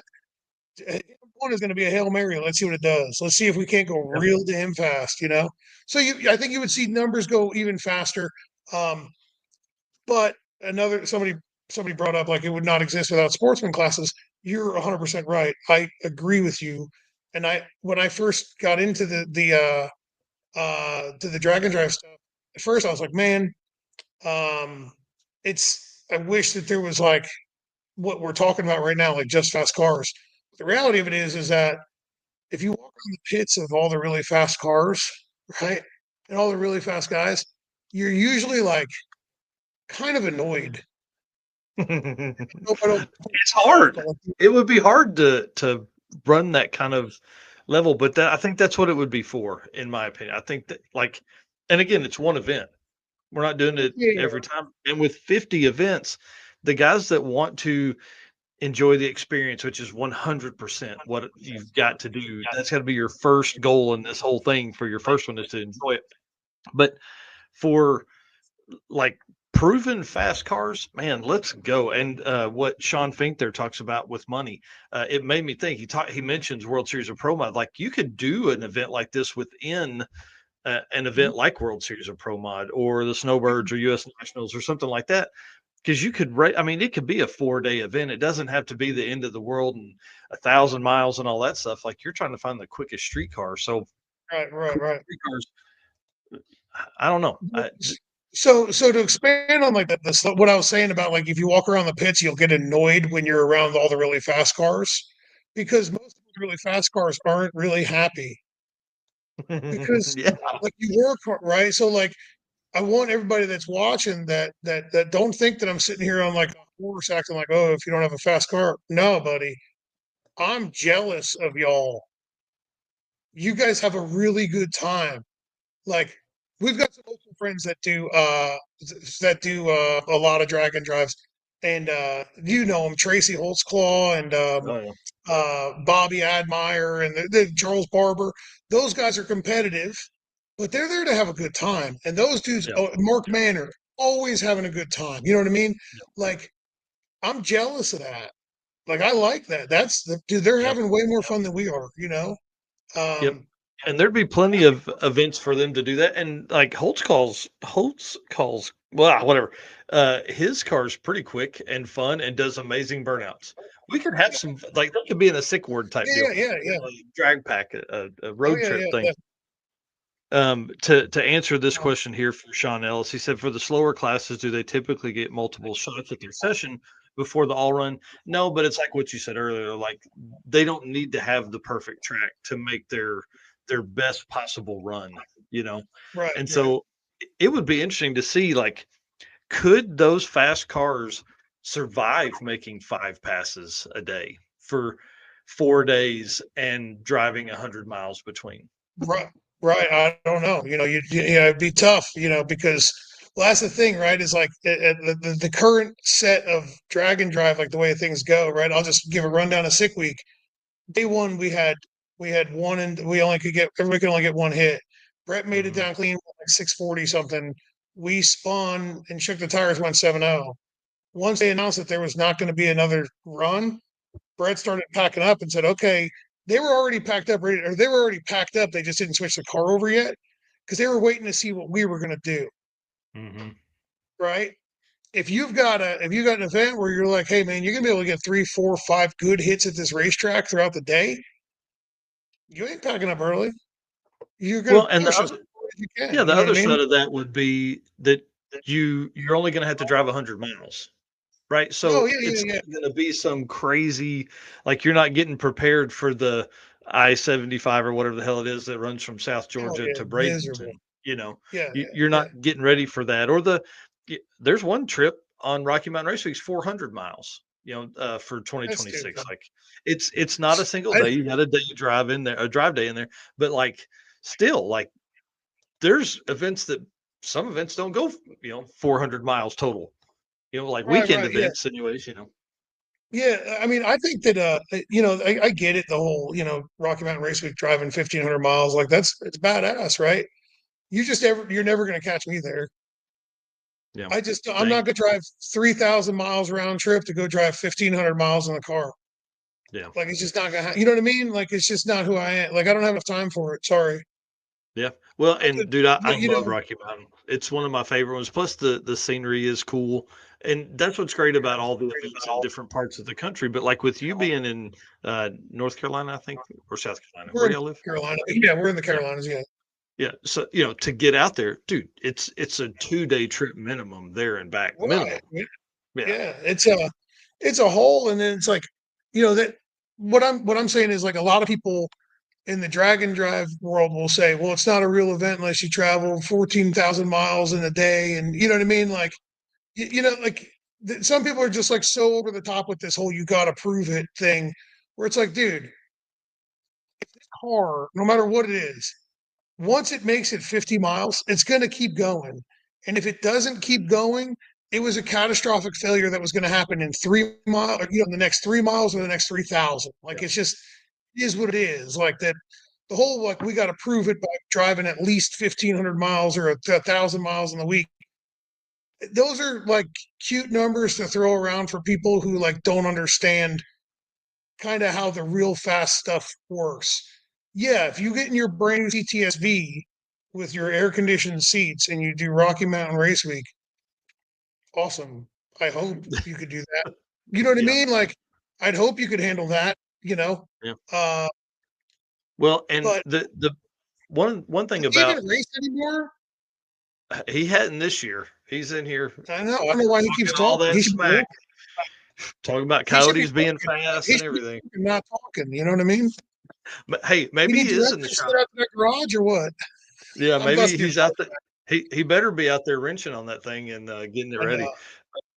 I'm ready to see that car out. I think it's going to be awesome for Oh, folks who don't. so am I. That's why I'm again. I Bad said earlier when I was coyote. busting on Brian.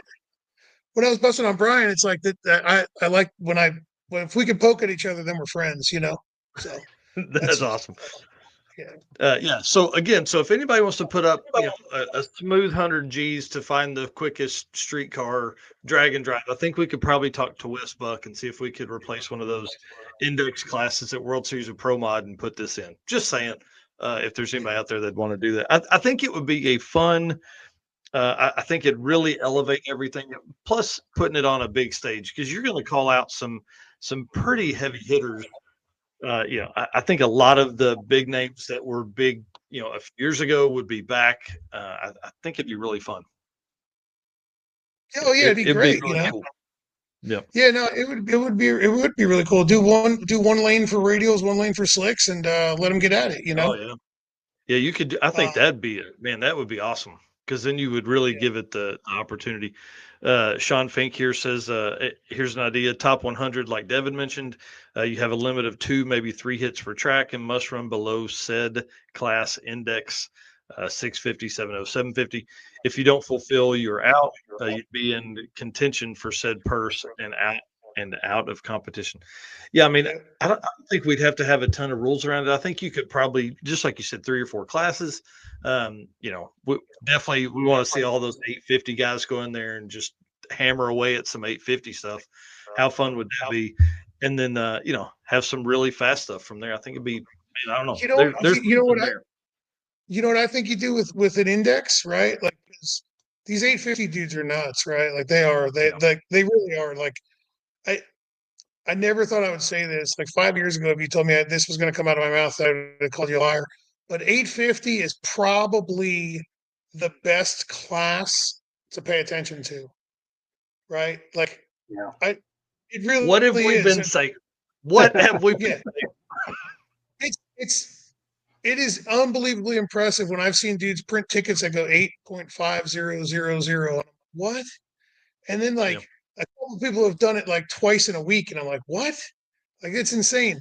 So the problem there is that I can manipulate technology in a car.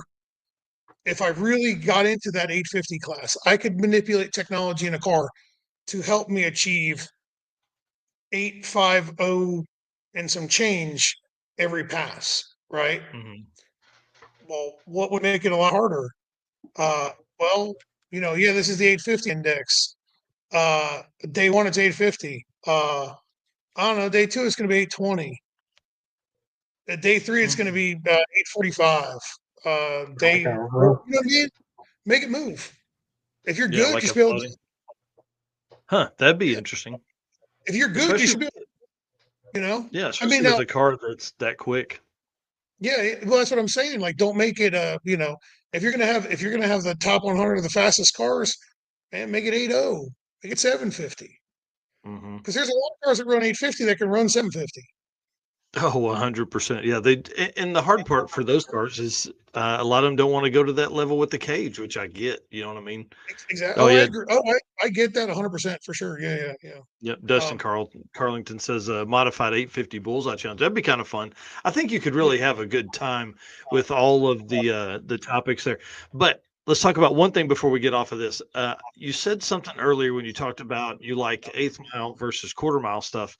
Talk to us. When do you think we're going to see that move of drag and drive stuff like that top tier drag and drive car kind of go to an 1/8 mile class? You know what I mean? Like Bailey and you guys, I mean, you're running 240 plus in a street car.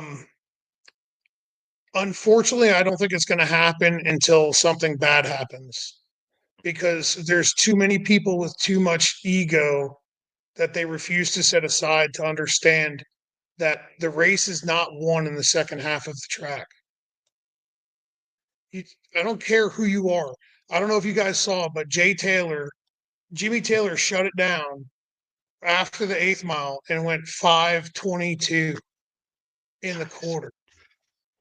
He So went bad. 3:40, whatever, 3:40 flat to the 8th. Does anybody think that he was going to run 4:99 to the quarter if he would have went 4:0 to the 8th? And he was just going to miraculously pick up 100 mile an hour from the 8th to the quarter? Like, people, I understand. I completely agree with and understand the people who have got a car that runs, 850 or 950 or 1050, 1150, whatever it is, and they want to go fast. I get it. Like, I completely get it, and I agree with you, right? They want to go. So somebody's got a car that's 12 O's. Maybe they're pushing to get into that 100-mile-an-hour club. You know what I mean? I 100% get it. Like, and I wish them the best, and I hope that they stick to it, and I hope they get it. But once the cars start getting faster than, like, realistically, once they start getting faster than 750 in the quarter, I think the car should be swapped over to 8th mile. I guess it should just be swapped over to 8th mile. I really do. And it's because, like, those last 2 seconds in the throttle doesn't seem like, oh, well, you're just going, an extra 660 foot. It's not about keeping the engine alive or any of that kind of stuff. It's about keeping the car together and the driver alive, you know? Well, 100%. Like things go bad very fast. Then I want to give a shout out to Sean Fink. Say thanks for coming in tonight and making comments for sure. This is, he says you can't just you talking about his index deal. You can't go any slower than the class you entered. So if that has a max of Yeah, 650, 750, yeah, I think that would be cool. I think you could really do a ton of fun things with that. So yeah, the 8th mile, again, Miltech channel saying 8th mile for most classes would be great. I think that's true. And, I do a lot with Midwest Drag Race Series. I attend 5 or 6 events of those a year. And a lot of the stuff at Tulsa for like No Time Small Tire, or some of the, classes over there are 8th mile. Like, that's you can go really fast. I think people for so long were conditioned that quarter mile was the king, and then they get out and race and they have a 12-second car, and it's fun to hold your foot down to the floor for 12 seconds. But no, and that's the thing. I get that. I understand that. But, like, when you start getting into these cars that are running, 450s and faster in the 8th mile, dude, like, things go bad quick. Like, we go, like, with my car, we've been 189 mile an hour in the 8th. that's so fast. 189 in the 8th on a 275 tire with a friggin' soft top. You know what I mean? Why, like, it doesn't make sense to not run 8th mile. If we ran 8th mile, the whole focus would be way different in the way we raced. Like, we could be so much, like, everybody could be so, the competition would tighten way up if we raced 8th mile. You know what I mean? Because if you have a bad 60 foot, the rest of the race is over. And nobody's like, when I brought this up a couple of years ago, because our event's 8th mile, like Laura said, people said, I won't go because it's not quarter mile. And I'm like, okay. They're like, well, I've won many races in the back half. I'm like, buddy, no, you haven't. Like, is that after you jumped the Coke can, or is it before you friggin' could get the $100 bill off the dashboard? Like, which one was it? You know what I mean? Yep. Like, I hate to be that way, but, dude, I don't know. The whole 8th to quarter mile thing has always been an argument, and, I don't know. I don't have the right hard drive out here to pull it up, but 2005, Carl Scott won the Hot Rod Drag Week with an 850 average. Larry Larson at that time went 8 O's, I think, as his quickest pass. He didn't average that for the week, but we've come a long way. I mean, we're looking at cars running 6 O's. That's a huge swing in the quarter mile, and I don't know. I feel like that's a conversation. And again, as we move into the 3rd decade of drag and drive racing here, what are we gonna do? Yeah, I think that the safety factor, you stick it to 8th mile, and if you stick to 8th mile racing, I think that you would see a lot of new racers come out. Mm-hmm. I'm telling you, where we live, like where we race at, like there is no quarter mile tracks. Well, like Carolina's quarter mile, but they don't like it. They don't ever want to turn the quarter mile clocks on.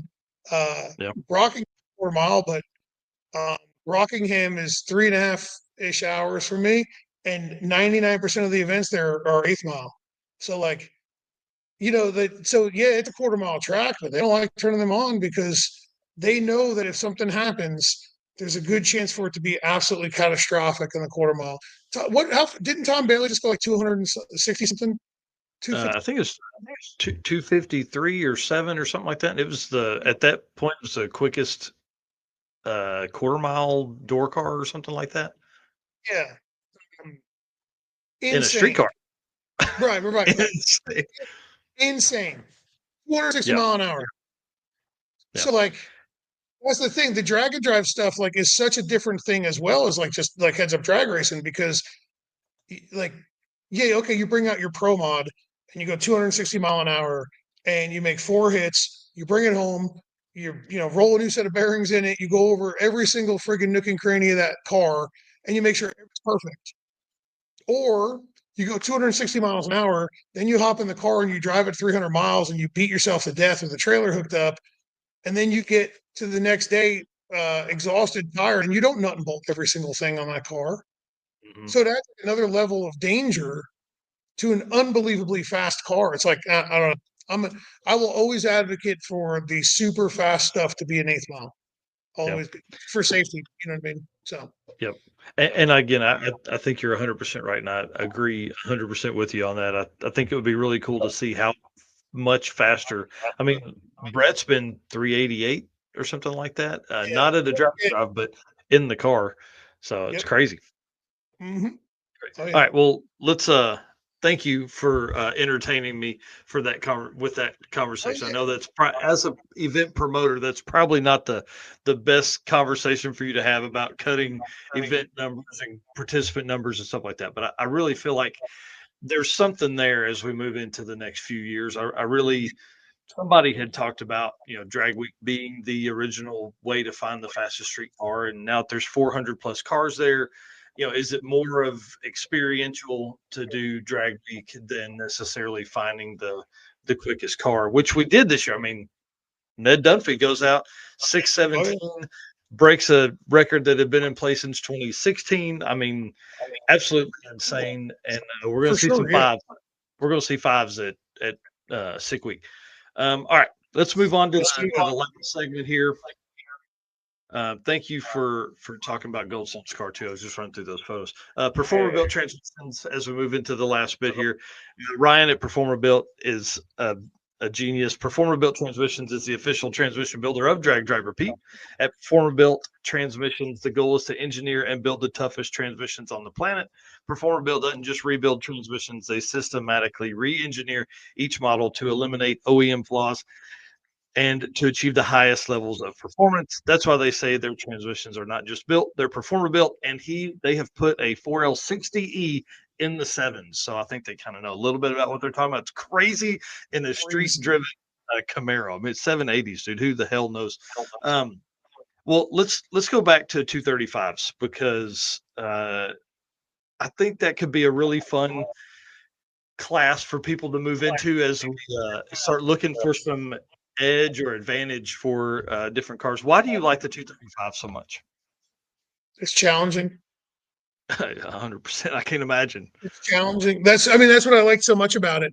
Well, the first thing that drew me to 235s at Sick Week is, you could guess it, it was eighth mile. Yeah. I don't like the rowdy rodeo class. Yep.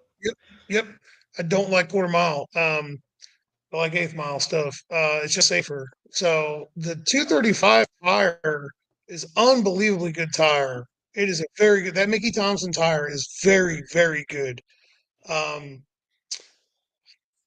It's a totally different chassis setup than a 275.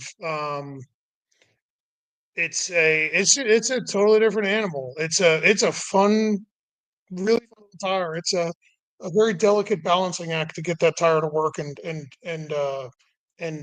be happy and be fast. And they look so good. Like we saw Goldstone's car on a 275 earlier, and it just looks awesome. But dude, That little bitty 235 just looks so badass. It kind of gives that little squatty look on a car and just looks fast. I'm pretty sure Goldstone's 4-link brackets would drag on the ground if we put 235s on it, though. So, well, yeah, because it's built for a 37-inch tall tire, 36-inch tall exactly. tires. Yeah, I'm pretty sure that 4-link brackets drag. So, That's awesome. No, the 235s are sweet, man. I think everybody should give them a shot. Well, talk to us a little bit about doing the mullet build for Cleetus and how that went. So, Cameron Johnson reached out to me a couple months prior and was like, "Hey, we're redoing mullet. I don't know if you've seen." I said, "Sorry, Cameron, I don't watch anything." So, no, I didn't even know you were working on it. And then I got a call from Zach. Zach, boy. I would call him Cleetus's boy. He's really Tonsky's boy. I've known Zach for a long time.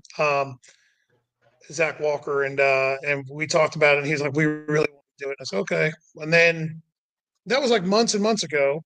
And I was like, "Well, just let me know when, like, if this is actually going to happen or not." Because the way things go with a lot of jobs like that is like, yeah, we should be done around this time, or we should be done around this time. And then it's like, hey, we're going to have it done in 3 days. Can, you know what I mean? Like, you hear from them for 2 months and then they're like, So anyway, Garrett called me, or Cleetus called me and was like, "Hey, buddy, you want to do this?" And I said, "Sure." So he had Cameron brought it on up. Um, Originally, the plan was to try to make FL2K, but they brought it to us 3.5 days before before FL2K, and I was like, "Buddy, thankfully, Cameron Johnson jumped on that grenade for us and made the post and the video that said, like, we're not going to FL2K." And he was right by doing that because it would have been a safety thing. Um, there was just too many things that were just, not all the way done. You know what I mean? So there's no point in rushing a car like that for that. So, car came. I had planned So I was talking to one of Cameron's guys. I can't remember. Man, I'm so terrible at this. I'm so bad at names. He sent me basically like a parts list of what they had and a bunch of pictures inside of the car and like electronics panels um, and I knew exactly what we had to put in the car. So for like a week and a half or so prior to the car getting there, I worked on all the layout and paperwork stuff so that it could be a seamless, like quick, let's get all that stuff out of the way. You know what I mean? So when the car showed up, I already had all the bulkhead connectors in stock for exactly what we needed. I knew by like Justin, Daniel, our two employees, and myself all studied pictures of underneath the hood of the car before it got here, and we had a layout idea of like, okay, we put this here, we put this here, we put that there. So that takes a day out of the equation. You know what I mean? Like that saves us a day because if you can go into something with a plan, like a articulated plan, you can cut down a lot of time. When the car just shows up and you've never seen it before, you're like, well, what do we do? And it's always I don't know. What do you think of this? What do you think of that? What do you think of this? And it takes a day. So we cut that day at it.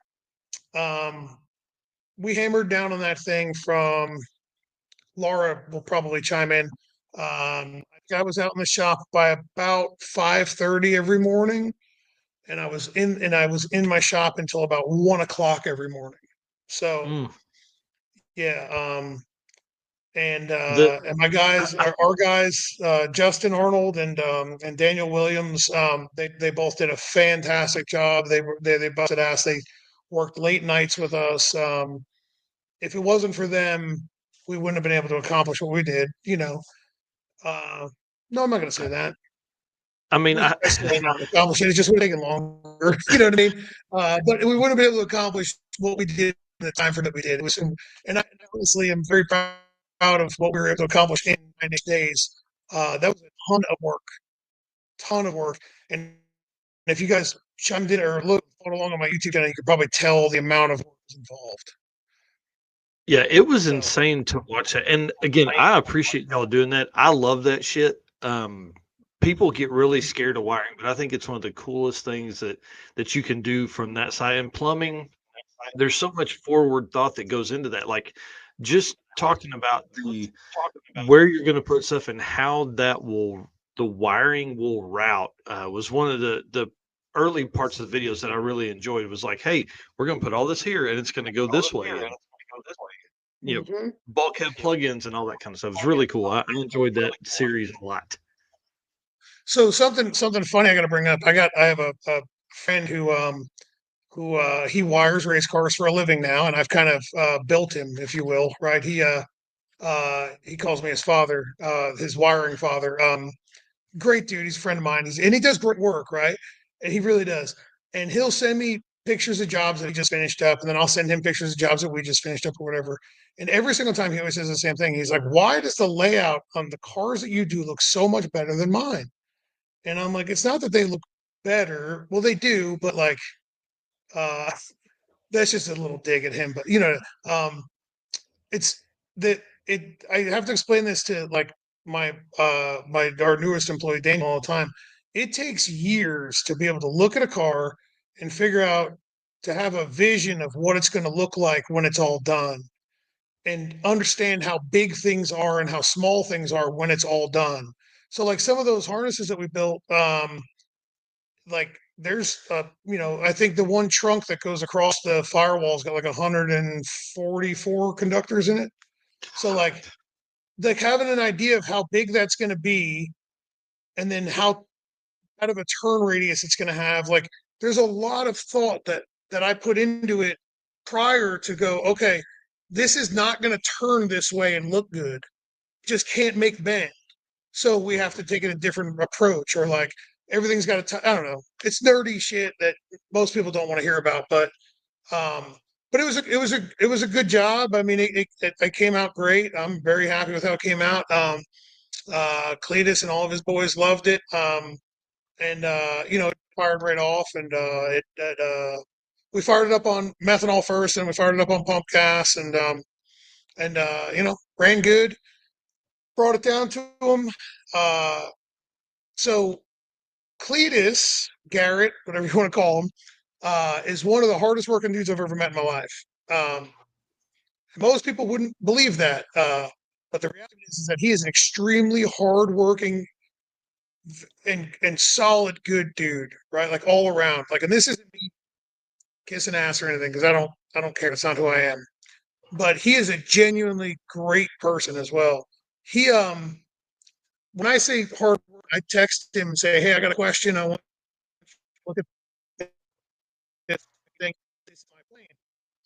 I'd send that message at maybe 8 o'clock at night. He'd reply at 1:30 in the morning. "Hey, just left the shop, driving home to edit video. That looks great. Do you need me to call you?" I'd reply with, "No, that's good. As long as you're good, I'm good with it." The one night he texts me back and he says, "Why are you still up?" I said, "Why are you still up?" He's like, "Never mind." Yeah. I send him a text message, and then I get a text message back from him at 6 o'clock in the morning, 6:30 in the morning. He's up. He's working. Yeah. That dude works nonstop. So it was pretty cool. I like working for people who appreciate what we do, and he was very appreciative of what we did. So then we took the car down to Florida, and just kind of turned and burned when we delivered the car down to Florida, and then came home. Then it caught fire. Yeah, it got it on fire. I'm sure everybody was sitting around waiting to hear this one. So it caught fire. So let me tell you, fire is my biggest fear, right?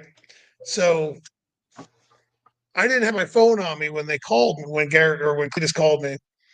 And so I had this missed call from Cleetus. Then I had a missed call from Zach. Then I had another missed call from Cleetus. And I'm like, uh-oh. So I'm like, all right, well, I'll call back in order. So I called Cleetus back, and he's like, "Hey, buddy." I say, "Hey, man, how you doing?" Now, mind you, I've been talking to them for the past 2 days because they've been testing. And he's like, "Everything's perfect, blah, blah, blah." I'm like, all right. It almost got to the point where we talked often, where it was almost like, well, what do you want? You know what I mean? Like, it's almost like, what? I'm busy. I'm sorry. But what do you want? He's like, man, it caught fire. And I'm like, what caught fire? He's like, the car. And I'm like, what car? It's like Mullet. I'm like, how? So they figured like it was oil and then there was a whole bunch of stuff. And then there was whatever, metal in a fuel system. There's a whole bunch of stuff.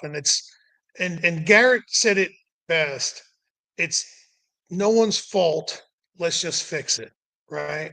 So the good news was that oil burns, obviously, but it's kind of slow burner, right? And it didn't burn all the way through any lines, any hoses. So it kind of just smoldered, right? Which is good because otherwise we could have had a real big problem on our hands. Oh yeah. So yeah, so there was no oil lines and there was no fuel lines that actually burned through, which was great.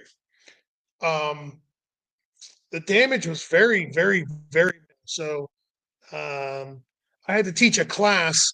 I guess that was last weekend, not the one that just passed the weekend before. I had to teach a class that weekend. They called me Thursday or Wednesday or something when it got caught on fire. And I was like, and all I could think about was like, what did we screw up? And he's like, you didn't screw up anything. And I was like, are you sure? And he's like, dude, there's oil underneath the intake and it's been like this for years. What I was told over the phone was the reason it caught on fire is because we forgot to put the pig mats under the intake. And I'm like, what? And I didn't realize that there was this problem. I had no idea, Well, okay, whatever.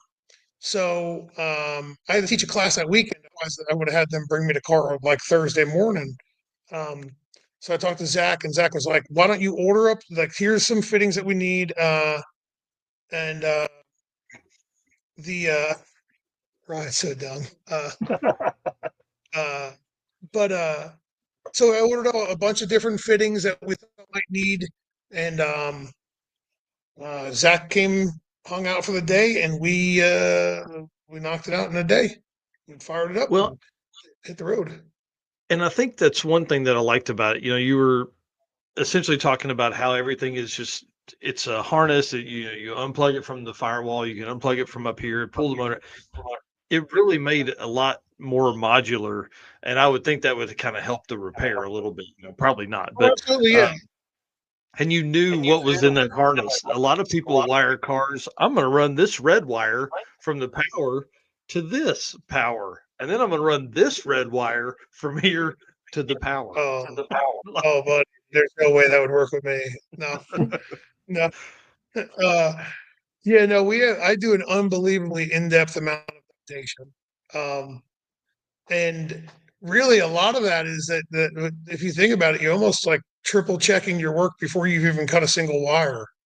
You find like if you do enough of this, if you document stuff thoroughly enough, you'll find missteps along the way before you've even cut a single wire, and you fix it before you even cut a single wire. So I have to accredit the thought process of doing the work early to the motorsports wiring people. Like I got a friend by the name of Joel Vince. He owns Race Spec. He's been a big encourager of taking the processes that I do. He's been very helpful. And he does like a lot of Motec work, and he's the top of the game. You know what I mean? Like he's the great dude. Sometimes makes bad decisions in music taste, but great dude. Really smart, and he's pushed me to be better. And I think that the better you get at documenting, and it could be anything. Like it's not just wiring, it's not just plumbing. If you're building a car, right? Like think about making a list of all the things that you need to do. Mm-hmm. Well, you make a list because you're walking around the car and you're going in circles and you're like, oh, need to do that. And you add it on there. Now take that list and organize it in the order of importance. Then take that list and organize it in cost, and then organize it in order of operation. And I bet you find flaws in your plan that save you money. You know what I'm saying? Yeah. So And tons of time. You know, a lot of Sure. people build reactionary, you know, like, oh man, I have a little bit of money, I'll buy this part because I can afford to spend this $400 on this part. But if you saved for another 2 weeks, you could have gotten the part that you needed to work on to continue the process on. Exactly right. Yeah, Yeah. yeah, for sure. Yeah, yeah, but yeah, planning. I think planning and everything when it comes to building a race car or street car or drag and drive car, whatever you're building, is number one. That is number one in my opinion. It's like Ryan just mentioned something about like I had a 2-day class, a EFI tuning training class, on the dyno and whatnot, and a lot of what I preach on there is like, man, if you plan out what you're going to do with the car and build a tune-up from scratch that like you've never done before, but going into it what you've built, your engine and all that, you can be pretty damn close. And I proved it out in that class. Like we always prove them out in all of our classes. Like, you know, it's like build the tune-up the way I told you to do it, and it's going to fire right up. It's going to run idle, take throttle. And then we immediately I went around the room in our class and I was like, all right, I highlighted an area of the fuel map and I was like, how much fuel does it need about here? And I just pointed at somebody. I was like, what do you think? You like that? I don't know. Okay, sounds good. We'll throw that amount of fuel right there. And he's like, and walking out to the dyno, everyone's like, there's no way this car's going to start and run. And it fired right up. I took 15 different opinions, Mm-hmm. but everybody was very much in line because we just spent the last day and a half talking about it and teaching it. Fired it up. And then the first pull, I think we made like 1,090 rear wheel horsepower with the car. Come on. And I didn't touch it. I was like, y'all realize that I didn't do anything with this tune up. And they're like, yep, okay, let's roll. Ripped it. That's awesome. You know what I mean? Like 1,100 horsepower. You know what I mean? So so to again, a lot of that is all about planning, though. It's all about if you plan out your next drag and drive event, if you want to be competitive, here's a tip. If you want to be competitive and you want to try to win your class or win the event or whatever it is, plan each day how you're going to go about each day. And another thing that I think is really important that I think a lot of people in drag and drive kind of miss. Well, they miss testing for sure, but pick a number, pick an ET that you're happy with. And then race your own race. Don't race the guy next to you. Don't race the other guy in your class. Don't worry about him. Race your race. If you've got a car, like right now, I think one of the hottest like heads up classes is probably the one that Deals are in and Doug Cook's in and all them. What is it? Super Street? Yeah, Mhm. yeah. I think that's probably the most exciting to me, at least. Like I think that's probably the most exciting because it's all small tire cars and it's Mhm. stock suspension and you know what I mean. So, Yeah.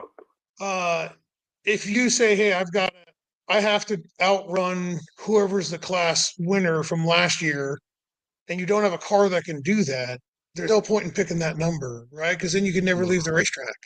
So when we go to a drag and drive, we'll discuss it and say, okay, what's the ET that we need to run in order to say we're leaving and we're going on to the next track. You know what I mean? Yep. So like if that number's 7-0 in the quarter, okay. Once it goes 709, pack up, leave. Don't go try to get another one. So Yeah. pick your number before you even pull in the gate. And if you pick your number That, before you pull in the gate, the whole week goes a lot easier. well, and man, that would save people so many hours, hours and hours and hours of time. Um, because you could, if you ran like a 709, you're like, hey, I'm happy with that. I'm getting out of here. Instead of, man, it ran 709. If I wait just a little bit and can get another round, maybe I can go 704 or 699. And then you end up blowing the tires off and you've wasted 4 hours. Yeah. Like that's the worst. That's the worst spot, right? Like, isn't that the worst, right? Like you got you okay, we went 709, could have loaded up and just hit the road at 11 o'clock in the morning and had a nice, easy breezy drive. But instead we were stupid and decided that we thought that at 3 in the afternoon, 90 degrees in direct sunlight, we were going to go 699. You should have just Yeah. taken it and been like, hell yeah, let's go get like something good to eat for lunch and have a nice relaxing drive and enjoy it. Pulling that Fighting on that number before you even start the event is the move. Yeah. That's important to me. That one's very important to me. So, We're So gonna let's shoot. kind of We're gonna shoot for that number to be very, very fast next year. let's switch gears a little bit and let's talk about what you're doing with the Motion Raceworks Pumpkin Spice Fox Body. Right now, I'm waiting for them to figure out what we're doing with when it's done. It's done. It's running as much as it's going to run with me. It has a fuel injection system on it that I am not a huge fan of, uh, and we wired it up and fixed some plumbing stuff with it, and we were able to implement a lot of really cool new products from Motion Raceworks in this car. Kind of got to play with some stuff that isn't released yet, and Oh, like guess what? I can't tell you. I didn't have. I'll say this. I didn't have to sign an NDA with Doug. He just knew that I wouldn't say anything, but I've had to sign non-disclosure agreements with quite a few other companies. So um, we are fortunate in that we get to play with a lot of cool new stuff that comes out well before it gets released to the public. And the boys over there at Motion and Rife, they came up with some pretty cool stuff, and it's very nice, and it worked out really, really well, and I think everybody's going to really like it. So, but Doug came to me and said, so that it has a Fuel Tech ECU in it, and we're known for being Holly EFI, and I am pro Holly EFI all the way. Wait, Nick, I knew it. I knew it. The moment the word came out of my mouth, I knew Nick would be right there. Yeah, Fuel Tech everywhere. He probably just right now. He's in the mirror flexing with the hat on right now. Like just, uh, anyway, he came to me and he said, listen, man, I think that you need to install this. It's a better move for business. It doesn't really matter what you like. It's a better move for business. And I think that if you install it and you learn it a little bit, it'll grow your whatever, our clientele base. And he wanted me to get pushed into a different part of racing that we're not really in, right? It's like the pro mod world, right?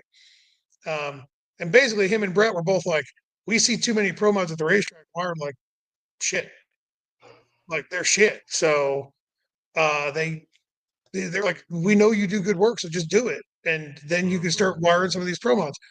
I was glad he pushed me out of my comfort zone because you need that every now and again. You know what I mean? Like you really do. Uh, so that's funny. So the taking that push from a friend led us to doing a fuel tech installation, and it started up a little bit of backlash and whatever. Not from me, but from people that commented on stuff, and I got calls from people at Fuel Tech and said, like, "Come on, man! Like this isn't me. Like it's not my fault. Blame somebody else." EFI wars are real, right? It's real. It is. Yeah. Oh yeah. It's and I'm biased, obviously, but I'm also educated. So I have my bias is from experience and from an educational standpoint. So whatever. But Well, I'm glad we did it. right. And you talk about pro mod and wiring and stuff, man. Wiring is so it's such a niche market that if you are good at it, you can be as busy for as long as you want. Because Keith Haney's having a new car built. He only has one guy do the wiring. That guy is 6 months after the car's built is the earliest he can get the car into wire. Yep. Like, I think that's probably normal across the board for any high level wiring and plumbing team. Yeah. So we typically stay anywhere between 6 and 9 months booked out. And there's 3 of us here that work here. Well, there's 4 of us that work here, but 3 of us are working on the cars. I feel like we do things to a different level of detail than the majority. And that's not a dig at anybody. It's just that's who I am. You know what I mean? Like I have a level of detail that most people don't, and which is okay. They make more money than we do. I promise. You make more money when you can do jobs in and out quick than being extremely detail oriented because you give away a lot of time when you're like me. So, Yeah. um, uh, Wow. okay, so yeah, Yeah. so we're 6 So months now, right? right. Yeah. So think about that. That's a great conversation to have with people. If you want to make summer and you want Devin to wire your car, you need to make that call now. Yep. Because March of 2026 is by the end of next week will be April of 2026 and May. And Yeah. a Yeah. car can take some time to get done. They're not all done in 10 days. No, if we were to do like Mullet and like he was just like, hey, it shows up and we got it however long we need, we would book that job. We would tell you I need the car for a month. We would be able to get the job done in about 2.5 weeks. Mhm. Um, but we always tell people longer than just because like there's parts holdups and whatnot. But Yeah. just in case if we're waiting on something, I don't want to be, hey, you told me 2 weeks, like why isn't it done yet? So, but yeah, no, we stay booked up, but we get cars that come to us from all over the country, which is really humbling. Like we've done them so we're in South Carolina. We get lots of cars from Florida, Texas, Colorado, Indiana, Illinois, Maine, um, Wow. all over the country. All over the country, which is it's cool to know that these people traveled really far to bring us a car and uh, yeah, like right now she's got a whole bunch of pending estimates. So if they book with us, we're booked done through June. You know what I mean? She just started sending those out like I think yesterday or the day before. So Easy. like that's what Woo. happens. And so it our yeah, the thing though that's weird about like some people may be watching this and go, man, I should get into wiring cars because there's obviously demand. Yes and no. Man, you go from being booked until June to man, 5 people just had to move their scheduled appointment Mhm. all in the same 2 month period, and now you've got nothing to do Yeah. because all 5 of those people, their cars ain't done from the chassis shop or waiting on an engine or whatever. So Yeah. it's very fluid. Like our schedule is very fluid. Yeah. So what Um, you're saying is small business ownership and building cars is very tough. buddy. Oh yeah, yeah. Well, all right. So I want to ask this, and then we'll move on. I promise. yeah, Um, yeah. Brandon Parker, my left-handed, right-hand man for the short circuit coming up this weekend, said, "What have you yet to implement, or what do you see as the next set of must-haves for Dragon Drive builds?" Hmm. Um. I think that there's something that's in the works that my employee is working on a side project business for itself that I think is going to wind up being something that's extremely popular in the drag and drive world, but I don't want to comment about what it is because somebody else might try to work on it and beat them to it, and I don't want to Mm, do that. Right. yeah. So that's something for a car. Okay. Um, I think that I think that we, if you're into this stuff and you want to make your car cooler or make your car easier to work with or easier to survive a drag and drive, we need to start looking at um, endurance racing cars and uh,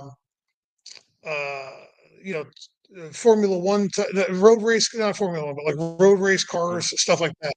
There's a lot of things that they do that drag racers don't, street car people don't. And um, this isn't something that we would implement, but I think that the next big step for the really fast drag and drive cars is going to be aero.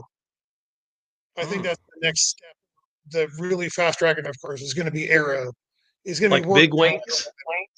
wings. Mm, no, but paying attention more to aerodynamics, I think, is going to be where people really start to see improvements now. Because, but as far as implementation, I don't know, man. We've done a lot of really cool stuff. Like we've done Mhm. a lot of really cool automation with things. Um, Dude, I don't. the five-way button on Cleetus's on the mullet, fuck, that was awesome. Oh yeah, yeah, yeah, yeah, yeah. Like Yeah, if yeah, the that's easy CO2's programmable. not on, the dome light won't turn off. And like what? What are you talking You know about? what's funny is everybody watched the video where he was like, "Yeah, that's exactly how I want it. Yeah, this is awesome. Yeah, I'm really happy." And you know what happened? Hey, my line lock don't work. I get a phone call. Line lock don't work, and I'm like, "You sure?" Oh, dang, you're right. Sorry. Okay, bye. It's like Yeah. because you forget. You have to do it a couple. Once you get a little bit of familiar in it, you know what I mean. Like uh, Yep. but no, we've been fortunate to be able to like kind of, and a lot of it's just by testing stuff with my own personal car. You know what I mean? Um, but we've done a lot of really cool stuff when it comes to the drag and drive world of cars. Like I think I was the first one with the air jacks in the drag and drive world, Mm. right? Yep. And now they've become pretty popular. Like, um, Yeah. 100. yeah, they're like Goldstone's new car has them on it. I mean, I think we're going to see a lot more of that coming in the next few years because people they're on the realize, like, Javelin too. yeah, they don't that 40 pounds isn't going to really change their game. Without plumbing, it's 25.5 pounds. Wow.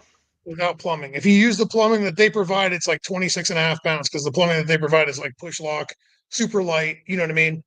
You're talking Wow. about 26 pounds plus a couple tabs. So call it 30 pounds total. And Yeah. you've got a car off the ground in 10 seconds that's safe. You know, it's a no And brainer. you're not hauling projects in the trailer to do all that. Yeah, it's crazy. Yeah. I dropped a Pro Jack in the reason that I have air jacks is because I bought Pro Jack and I bought a Pro Jack holder for my enclosed race car trailer. Just had shoulder surgery. And I've wanted air jacks for like ever since I'm in like, road race cars. I was like, oh, I need to have them. But I bought these Pro Jacks and I just had shoulder surgery. Pick up these stupid Pro Jacks, right? And it slipped out of my hand because I had no upper left extremity basically. And it slipped out of my hand, lands on my toe, hits the wall of the trailer and scratches it, and dents the piss out of my beautiful aluminum floor of my trailer. They landed on the ground. One project landed on the ground. I was so mad I took a picture of it right where it landed. I went on to Facebook and I said, I'm not picking these back up. They're gonna sit right here with the back door of this trailer wide open. I just paid $3,000 for these pieces of shit. You can come get right now for $2,000.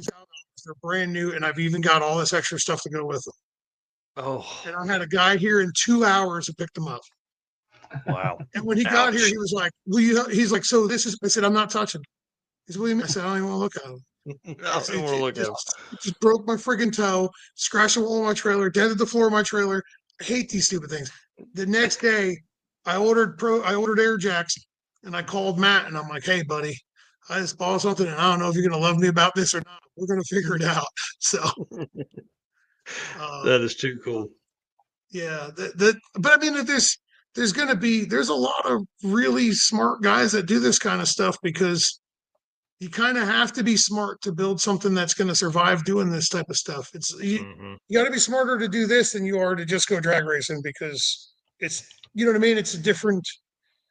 It's endurance and it's, really fast acceleration. So Yeah. I think we're going to wind up seeing some cool stuff over the next couple of years, especially as new people get involved. More and more new people get involved. Um, I think that we're going to see more cool stuff come into play in the drag and drive world. Man, bring it on. I'm ready. Same. All right, Eric, let's ask that last bit and then we'll let him go. We've kept him a long time. All right. Well, we'll wrap up with talking about your event coming up here soon. So tell us a little bit about Street and Yeet, new track you got, and your famous taco party. So this is really Laura's event, my wife. I gave her as a gift because um, I don't want to do it, you know. No, because she's better at it, you know. So it's an all eighth mile drag and drive. So all of our racing's eighth mile. Um, the tracks are always pretty good. The drives are shorter than the majority. Most of our drives are around 100 to 130 or 40 miles. Laura can correct me if I'm wrong. Um, we're way more laid back. Our focus is to have a lot more fun than we are, being sticklers for nitpicking every single little detail about people, because nobody has fun when they go through tech and they're all stressed. Our event is we give you way more stuff than anybody.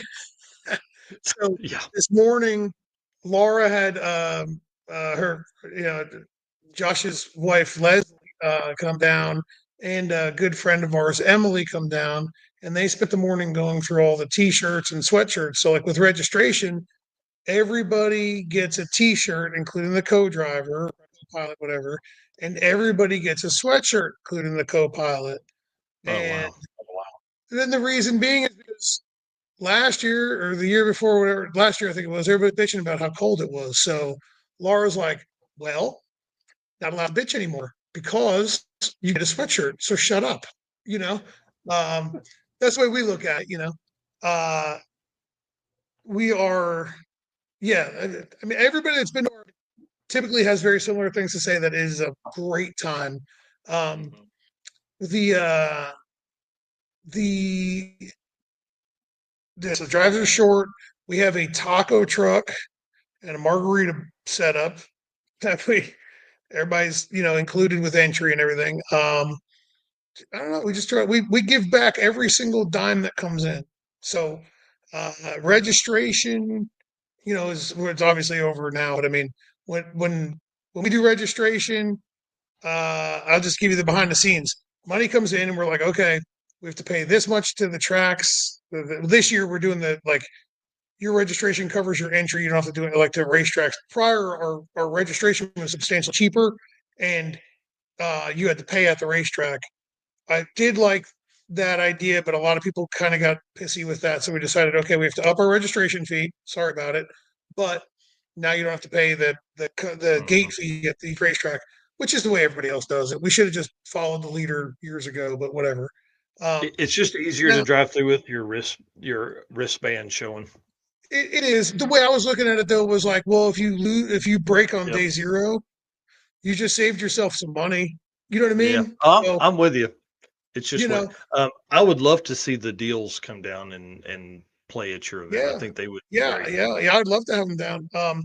We're radial friendly. The all of the racetracks that we go to are all radial friendly.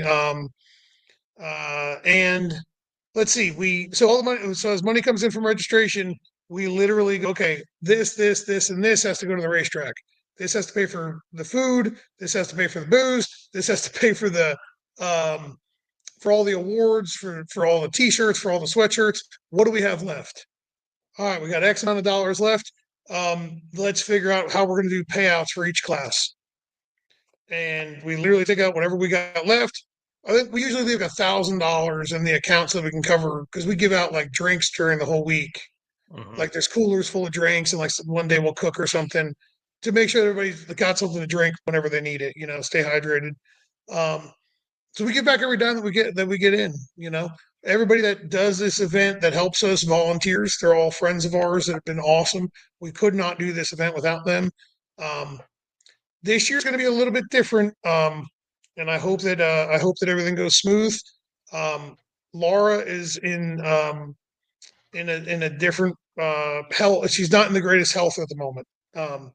She has to have a surgery here, hopefully soon. Um, so she's not really allowed to be stressed or work too hard. Nice. So Nothing like going into 6 days before an event and having that. yeah, Yeah. she won't Wow. have surgery until after the event, just because it's gonna be a big deal. She's made it public, but she has to have heart surgery, so it's a big deal. I've been a mess about it, and she's been doing great, and she's not, she's okay, Yep. but hopefully anybody watching that's at our event, and I'll say this on day zero, and I'll say it in our drivers meeting on day one. If anybody has a problem, you bring it to me. If I find out that you bring it to her and you're aggressive about it, I will physically remove you from the premises. Yeah. I'm just not going to tolerate anybody, jumping her ass about it. Yeah. It's just not worthwhile, especially in the condition she's in. So it's going to be a little different because normally Laura's running around and she's very chipper and she's very helpful with everybody. And she'll still be chipper. She'll still be very helpful. She's just not going to be running around. So I have to run around. So everybody's going to have to learn to love me. And that is going to be really tough for all of our competitors and everybody that shows up because I don't think I'm that easy.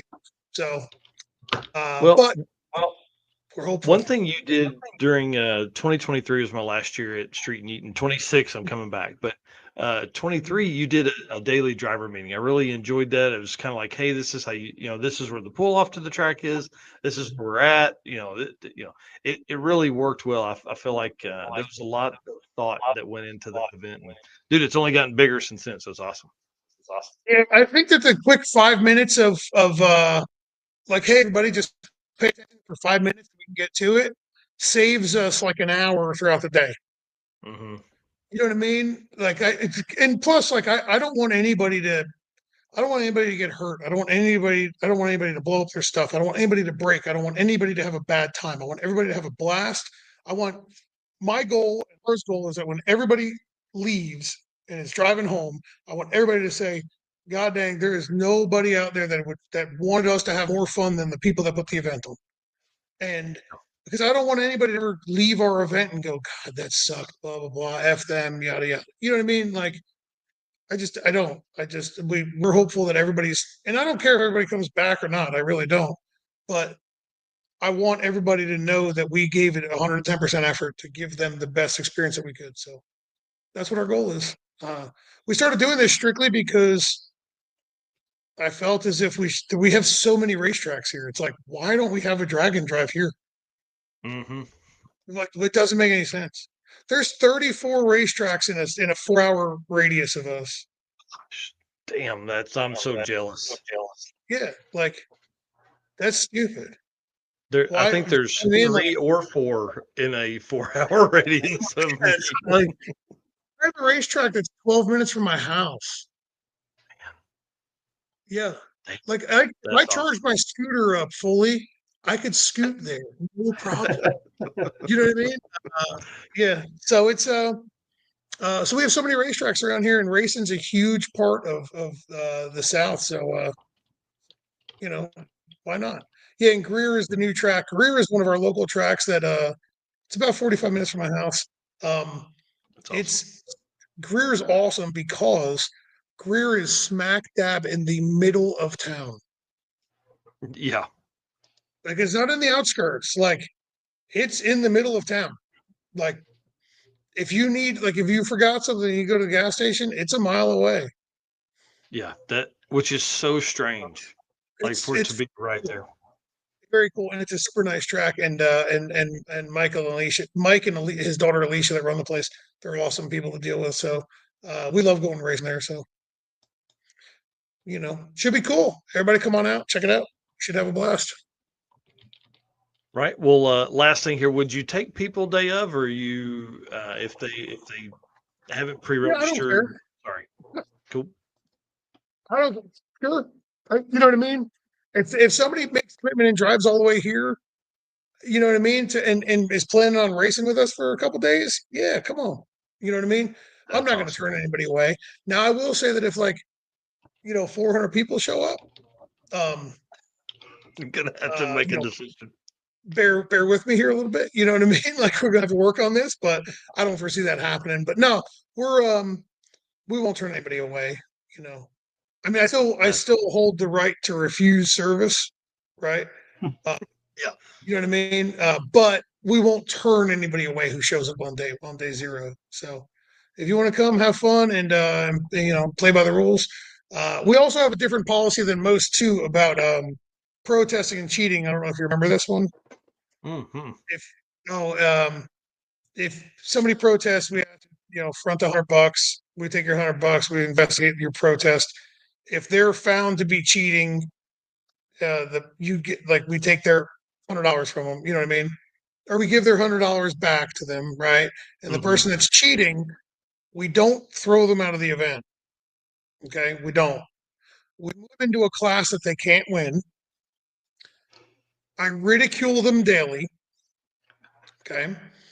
And then we make it a point that every time they go and make passes down the racetrack, that we have the announcer make up something random about them, so it's on the live stream. Um, and I That's believe awesome. that is a better way, in my opinion, to handle cheating. I believe. Yeah. Yeah. And they still get to have a good time and have fun and finish the week, you know? Yeah, exactly. I still want them to. I still want them to be with us. I don't want them to leave. I don't want them to not have a good time. I just want to have them have a good time, also at their own expense, because they're Yeah. cheating. Yeah. And Rye Klemp, who was making comments in here earlier, is the announcer and does a great job. Yeah, He's yeah, always a lot of fun. Lastly, Spooled Media is running the live stream, so you guys can watch it next week on Spooled Media on YouTube. I know it's where I'll be glued as I'm doing work, getting ready for the Dragon Drive Awards at PRI. yeah, yeah. Something we didn't talk about. I'm just gonna throw this out here before we get off. That new car of mine. Um, that new car of mine will be in PRI at the Holly booth. Oh It yeah. was supposed to go to PRI. We weren't going to be going to PRI because of Laura's surgery deal, and then some things got moved by her doctor. And my best friend Josh said, "Man, I'll take the car to PRI even if you don't go." So Holly, another company asked me uh, to bring the car to PRI, and we unfortunately we told them no. And then about a week and a half later, all this other stuff transpired, and I was like, well. Then Holly asked me, and I was like, okay, well, we'll bring it there. So we'll be in the Holly booth at PRI. Dude, So, is that 2 years in a row? yeah. Mm-hmm. Damn, son. Man, Mm-hmm. Yeah. it's hard being this close We had 14 companies ask us to put this new car booth. Jeez, that's awesome. Yeah. So that's quite the you know what I mean? It's quite the humbling thing, you know. So Yeah.